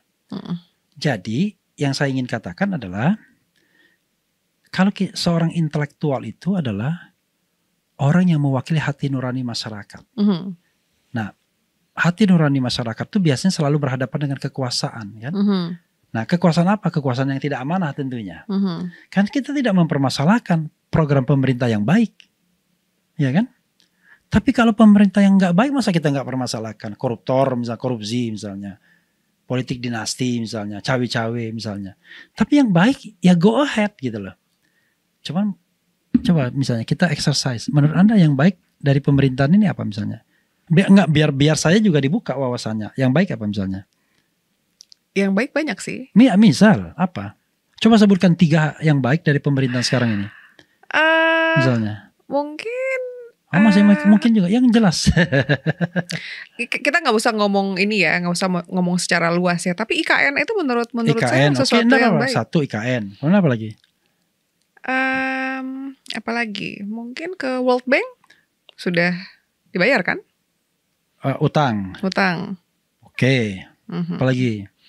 Apalagi ya mungkin sorotan dunia terhadap Pak Jokowi juga positif. Kata siapa? Kata banyak berita sih. Oke. Jadi oke lah, saya menerima itu sebagai suatu kelebihan ya kan. Tapi pertanyaannya adalah, itu apa manfaatnya bagi rakyat? Kan selalu baliknya ke rakyat. Apakah membuat kita jauh lebih sejahtera, lebih terlindungi, lebih cerdas? Jadi semua hal yang dilakukan pemerintah itu harus ujungnya untuk rakyat. Setuju. Jadi kalau misalnya indikator ekonominya kita lebih banyak, kemiskinannya masih banyak, kemudian tingkat pendapatan per kapita kita rendah sekali, cuma 4.000 misalnya, 4.000-an lah, 4.000 US dollars misalnya, dibandingkan dengan Singapura yang 75.000. Infrastruktur kan banyak ya Bang. Oke, infrastruktur. Nah, tapi kan akhirnya jelas infrastruktur itu kan tujuannya untuk kesejahteraan rakyat. Ya. Nah, saya misalnya pernah ngomong sama ekonom jalan tol misalnya. Saya kan ikut juga sebagai pernah jadi komisaris utama jalan tol. Tapi kan saya harus melakukan autokritik. Apakah jalan tol itu adalah jawaban bagi kesejahteraan masyarakat? Itu persoalannya. Nah, jawaban kesejahteraan masyarakat itu bisa tercapai kalau dengan adanya jalan tol, barang dan jasa itu lebih mudah dan lebih murah. Kan begitu? Karena tujuannya kan untuk melancarkan arus barang dan jasa. Kalau barang dan jasa lebih mahal, itu namanya nggak tercapai tujuannya. Jadi kita kadang-kadang melihat sesuatu itu cuma sasaran antara. Sama dengan ini, saya sering mencontohkan begini. Saya nih orang kampung, ya kan, di Jakarta. Saya punya duit untuk membeli mobil. Tapi kalau cuma saya membeli mobil sekelas Kijang, cuma Kijang doang. Saya butuh beli BMW, ya kan? Atau Mercy misalnya, yang dilihat orang, wah, saya mampu membelinya dengan syarat saya korbankan yang lainnya, benar nggak? Iya, ya harus kan? Ada prioritas memang. Iya, saya korbankan yang lainnya. Bahkan saya ngutang dengan jaminan rumah demi Mercy tersebut. Bisa jadi negara kita begitu. Artinya bukan prioritasnya di sana, tapi dipaksakan karena pemimpin itu selalu tergoda untuk melihat infrastruktur sebagai legacy. Padahal pusat pembangunan itu bukan di infrastruktur tapi di manusianya. Oke, saya sempat melihat ya beberapa rancangan anggaran ya yang dibuat oleh tentunya untuk Indonesia di tahun 2023. Sebenarnya cukup bagus gitu di pendidikan dan lain-lain. Memang, tapi kalau kita bicara mengenai problem bangsa ini kan kita tidak bisa menyalahkan presidennya saja, karena tentu saja anggaran daerahnya yang dikorupsi gitu ya, banyak sekali faktornya gitu. Kita tidak bisa nyalahin satu orang aja untuk hal itu gitu kan. Jadi apakah itu menjadi sebuah kita nggak, menurut Bang Refli, apakah itu menjadi sebuah patokan kalau salah satu presiden yang salah gitu, padahal sebenarnya banyak koruptor, anggaran daerah yang tidak. Sekarang saya tanya, kira-kira kita berapa ribu orang yang mau kita salahkan? Kan nggak selesai masalahnya. Oke, lalu kalau kita bicara mengenai jadi pertanyaannya sebenarnya bahasanya bukan menyalahkan. Jadi kita mengarahkan kritik kita tuh kepada primus inter pares. Orang yang kita anggap punya kemampuan untuk mengubah ini semua. Ngapain saya mengkritik Gubernur DKI yang cuma diangkat, Pak Heru, ya kan? Dia kan tidak menentukan sesuatu yang lebih independen. Jadi kita mengarahkan kritik itu kepada orang yang bisa menyelesaikan masalah. Nah, kalau seorang presiden tidak bisa menyelesaikan masalah, lalu ngapain kita memilihnya? Jadi kan kita memilih orang yang terbaik, terhebat, primus inter pares untuk menyelesaikan masalah bangsa ini. Nah, tapi kan kita juga harus realistis. Makanya saya katakan harapan itu bernama Jokowi. Pernah saya tulis kan? Tapi saya menulisnya itu dengan kesadaran penuh. Kalau ekspektasi rakyat itu 100%, kan begitu? Halu itu ya. 30-40% aja udah hebat bisa direalisasikan. Tapi yang paling penting adalah sisanya tidak tercapai itu benar-benar karena sebuah kondisi yang kita butuh waktu, ya kan? Bukan sesuatu yang diacak-acak sendiri. Ya, contoh misalnya, kita kadang-kadang indikator kita tuh selalu ekonomi ya, karena padahal indikator politik, hukum, sosial, budaya itu penting, juga penting. Saya kasih contoh. Saya tidak pernah merasa bangsa ini terbelah sebelumnya seperti sekarang ini. Bahkan di zaman Orde Baru pun, karena saya pernah mengalaminya, enggak terbelah kok. Gitu. Kompak tuh zaman Orde Baru. Maksudnya kompak, satu rezim ya kan yang otoriter, satunya civil society yang dibelenggu, ya kan? Sehingga perlawanannya itu diametral tuh. Makanya kemudian terjadi reformasi. Kalau sekarang kan enggak. Kalau sekarang ini ada kelompok masyarakat yang pro negara, yang dipelihara dalam tanda kutip, ada kelompok masyarakat yang dianggap pembenci negara. Dan diadu-adu terus mereka ini. Gitu. Padahal once Anda terpilih kan Anda adalah Presiden Republik Indonesia, bukan presiden kelompok tertentu. Nah, kalau saya mengatakan begini, besok ini kan konsep ya, mudah-mudahan konsep seperti ini kan tidak menjadi masalah secara hukum. Masa mengemukakan konsep jadi masalah? Saya menginginkan nanti besok siapapun yang terpilih bubar tuh relawan. Relawan itu kan untuk memenangkan presiden, kemenangan presiden, bukan untuk ikut cawe-cawe dalam pemerintahan. Kalau dalam pemerintahan kan sudah ada instrumen pemerintahan. Mau apa? Semuanya ada kan? Ada menteri luar negeri, menteri dalam negeri, menteri hukum dan HAM. Masa kemudian kita selesaikan dengan jalur yang informal? Gawat negara ini kalau seandainya segala sesuatu itu diselesaikan secara informal. Ada relawan yang minta izin perang misalnya. Kan aneh banget. Loh, dia gak sadar yang dia minta izin itu adalah Presiden Republik Indonesia, bukan presiden para relawan. Karena itu bubarkan relawan kalau dia terpilih. Kedua, cabut itu Undang-Undang 1 1946 mengenai penyebaran berita bohong yang banyak memenjarakan aktivis, ulama dan masyarakat.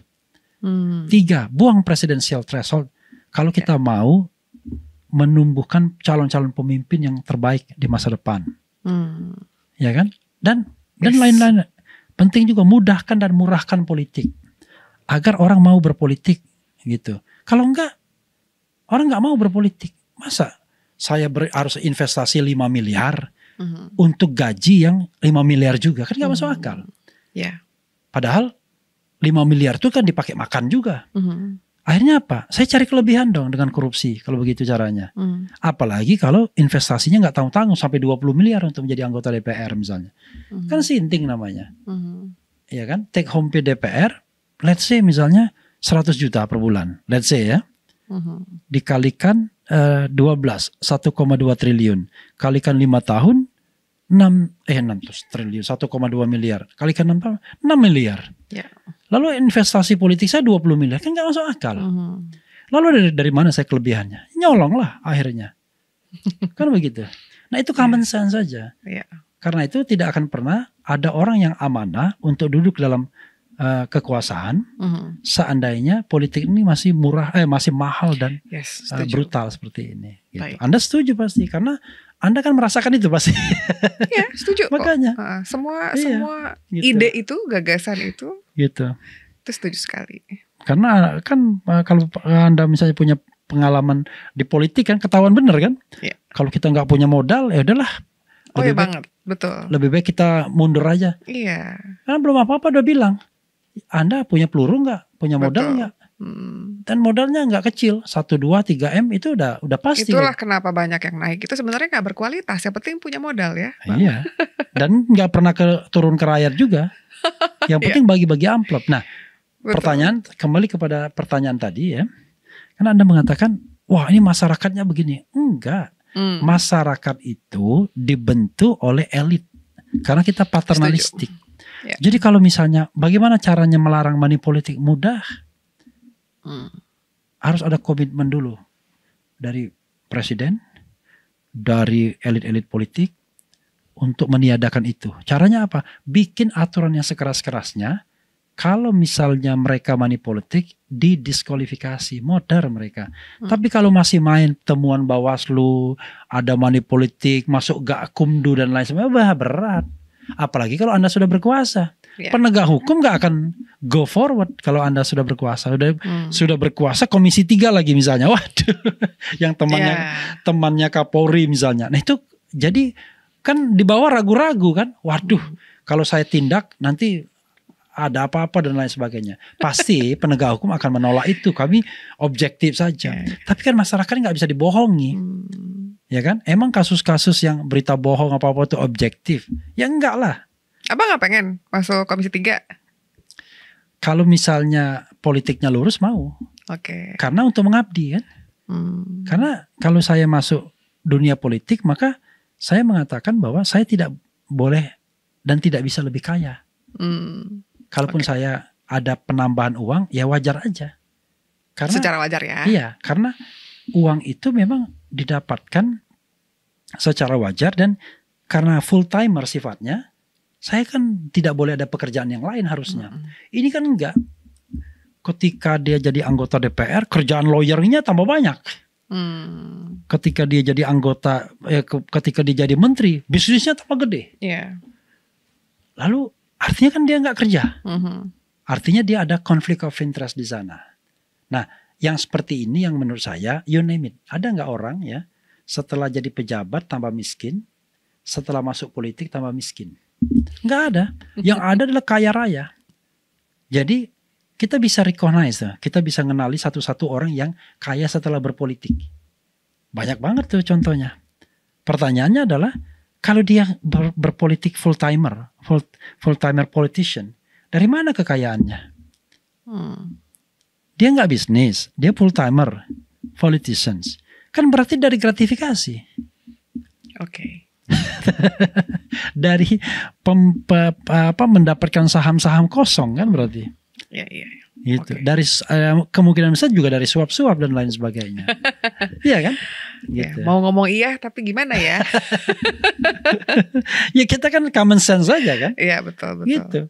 Kecuali it doesn't make sense soalnya kalau lihat dari nilai salary. Kalau misalnya dia kaya duluan, ya udah kaya tuh.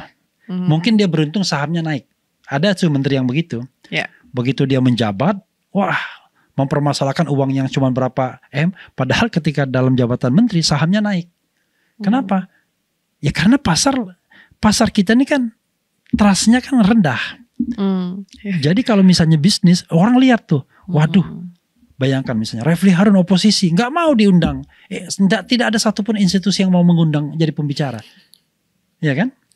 Hanya karena aturannya ukurannya adalah karena dia oposisi pemerintah. Kan gawat banget kita.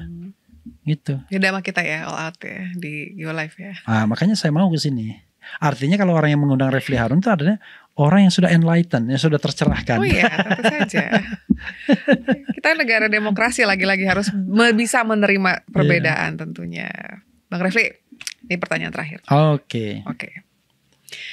Pertanyaan terakhirnya. Kalau yang nganu dong, pertanyaan terakhir yang saya susah menjawabnya. You're too smart for every question. Ya, Kita bikin yang kedua. Nanti 2024 deket-deket bakal saya undang lagi. Harus mau Bang Refli ya. Yeah. Insya Allah. Saya siapin yang sulit. Yang sulit. Ini yang terakhir.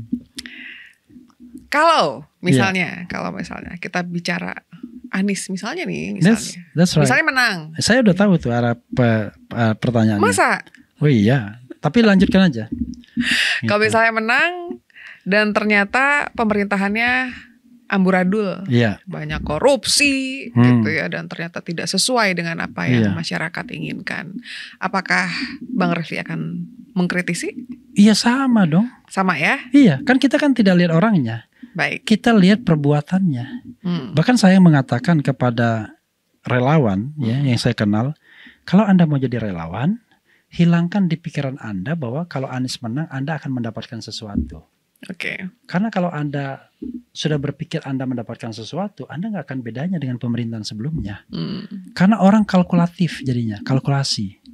Makanya kalau misalnya orang mengatakan, wah nanti Refli Harun kalau Anies menang akan jadi menteri dan lain sebagainya. Amin gitu kan? Saya aminkan dalam verbal saya. Tapi ketika saya ngobrol sama orang gini, saya bilang itu hal yang tidak baik disampaikan. Kenapa? Orang berbuat jadi nggak ikhlas. Akhirnya dia punya vested, punya keinginan. Dan kalau keinginannya itu tidak tercapai, dia akan kecewa. Disitulah penyakit rohaninya muncul. Kan begitu. Makanya kan saya tunjukkan sekuen waktu kan. Kapan saya mengkritik Jokowi, kapan saya diberhentikan sebagai Komod BUMN. Sekuen waktunya 2017 saya kritik, berhenti sebagai Komod BUMN baru 2020. Ya kan? Lama sekali, 2,5 tahun lebih kan itu. Separuh dari jabatan saya. Nah, karena itu saya katakan, kalau Anda memilih seseorang, Anda harus ikhlas. Tapi kalau from the beginning Anda memilih karena ini duit, udah Anda akan menjadi bagian yang merusak bangsa ini, pastilah. Iya kan? Wah masuk, waduh enak sih tim, tajir duitnya. Udah pasti, Anda pasti akan merusak. Dan pemimpin itu juga akan merusak bangsanya. Karena dari awal dia sudah mengajarkan kepada orang-orang di sekitarnya, kalau Anda mau menang, Anda punya ini, dapat ini. Kalau Anda akhirnya apa? Yang terjadi adalah dua aja yang dikejar orang, uang dan jabatan, ya kan? Tapi kalau Anda ikhlas, insya Allah ikhlas, Anda nggak akan rugi. Jagoan Anda kalah, Anda merasa beruntung karena ini barangkali belum dapat kesempatan untuk berbuat yang lebih baik. Artinya saya disuruh stay di society dan tetap menjadi kritikus, kan begitu. Kalau jagoan Anda menang, pasti membahagiakan juga. Siapa tahu Anda diajak di dalam pemerintahan. Tapi kalaupun tidak, nggak apa-apa juga. Nggak apa-apa ya? Iya. Karena memang, jadi gini, kita ini kalau kita mau jujur ya, kita harus berterima kasih kepada Yang Maha Kuasa. Kalau saya duduk di sini kan, saya kan tidak banyak orang yang bisa duduk di sini sebagai narasumber. Tentu kan karena Anda melihat saya kan. Gitu. Dan rasanya asal tidak dimatikan oleh kekuasaan kan nggak mungkin juga saya lapar. Saya bisa nge-YouTube, ya kan? Saya bisa cari uang dengan mengajar, bisa cari uang dengan klien di MK misalnya karena saya ahli hukum tata negara dan advokat. Artinya nggak mungkin lah kelaparan, nggak mungkin saya mengemis rasanya hanya karena saya kemudian tidak mendapatkan jabatan atau tidak dekat dengan kekuasaan. Dan alhamdulillah juga saya punya istri seorang notaris misalnya, yang juga rasanya ya kerjanya normal-normal aja gitu. Tapi kalau Anda berharap saya punya Mercy, saya punya Land Rover, nah saya nggak punya. Belum. Ya, bukan berarti saya nggak mampu membelinya. Barangkali saya mampu membelinya. Tetapi saya tidak memprioritaskan itu. Kenapa? Kan banyak sekali orang yang susah, ya kan? Lalu kita wasu dengan bolak-balik dengan mobil mewah, ya kan? Nah, itu kan ada dua kemungkinan. Anda nggak mampu membelinya, atau Anda menahan diri untuk tidak membelinya. Nah, sekarang masalahnya adalah yang kita merasa miris, pejabat-pejabat politik kita, ya kan, wakil-wakil rakyat kita, itu tidak segan-segan memamerkan kekayaannya, ya kan? Parah banget gitu. Ya kan? Nah, sebel ya lihatnya ya. Iya sebel. Masyarakat yang diwakili ya miskin, ya kan, untuk makan aja susah. Dan kita jangan salah loh. Kita ini masyarakat yang hari ini kita menengah. Besok bisa jatuh miskin tuh bisa loh langsung. Kenapa? Karena memang banyak misalnya kita misalnya bisnis jasa seperti ini kan. Begitu tiba-tiba jasanya dimatiin, selesai kan? Dari pendapatan something rupiah ke 0 rupiah. Ya. Bisa begitu. Bayangkan. Itu kan negara tidak melindungi segenap bangsa namanya. Tapi bisa terjadi. Apalagi zaman COVID kemarin. Yang tadinya punya penghasilan mungkin puluhan juta per bulan. Tiba-tiba 0. Karena perusahaannya tutup. Bisa terjadi. Nah, kalau negara yang baik. Dan itu cita-cita kita semua. Kita nggak perlu khawatir. Karena negara kita yang akan memastikan kita tetap makan. Kita belum ke sana. Jadi negara yang baik itu adalah negara yang bisa memastikan rakyatnya terlindungi, rakyatnya makan, rakyatnya sekolah. 3 itu saja. Dan itu nggak penting apakah Anda oposisi, apakah Anda punya pendapat A, apakah Anda Islam, apakah Anda Kristen, Buddha, Hindu, dan lain sebagainya. As long as Anda warga negara, Republik Indonesia, Anda mendapatkan 3 itu. Negara menjamin makan Anda, negara melindungi Anda, negara menyekolahkan Anda. Kan kita belum punya kemewahan itu. Baik, kita masih takut besok makan atau enggak. Pilihannya ke Anies. Kalau itu konsep ideal. Baik. Jadi saya tidak pernah mempercayakan bahwa konsep itu akan bisa diejawantakan satu orang saja. Harus punya kesadaran kolektif elit-elit ini. Jangan rakyat kan nggak tahan dia berdebat. Kalau kita kan masih bertahan berdebat. Maksudnya tahan tuh gini. Hari ini kita berdebat dan besok masih bisa makan. Kalau rakyat suruh berdebat besok dia nggak makan, maka dia gampang sekali dibeli. Dalam pemilu kan, dalam pemilu dia nggak sadar bahwa dia begitu karena secara struktural negara belum mengerjakan tugasnya dengan baik. Tapi mereka nggak mikir begitu. Yang mereka pikirkan kalau ada yang ngasih dia uang 100.000 kah, 200.000 kah, nah itulah ratu adil. Ketimbang calon yang cuma ngomong doang, kan begitu misalnya. Kan gawat. Akhirnya dia menganggap bahwa kemiskinan itu karena dia tidak sekolah, karena dia bodoh. Dia tidak pernah bicara bahwa kemiskinan itu karena disebabkan policy negara, kekuasaan negara. Gitu. Itu. Kalau begitu. Terima kasih banyak Bang Refli Harun sudah hadir di sini.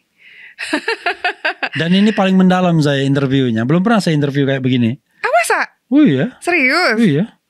Biasanya ya momen opnam aja ya kan. Gitu? Biasanya nggak pakai sampai pribadi-pribadi dan lain sebagainya gitu. Yes. Nanti kita undang lagi. Insya Allah. Ya, thank you so much Bang Refli. Pasti viewers kita, penonton kita senang banget karena memang intinya adalah Geolive ini pengen banget ngeliatin bahwa kita ngobrol sama siapa aja, kita terbuka, kita serang siapa aja, kita sayang siapa aja juga. Saya ada pantun terakhir, pantun singkat. Silakan ya kan? Bang. Anak siamang di hutan lebat, ya kan? Cakep. Geolive memang hebat. Thank you, Bang Refli.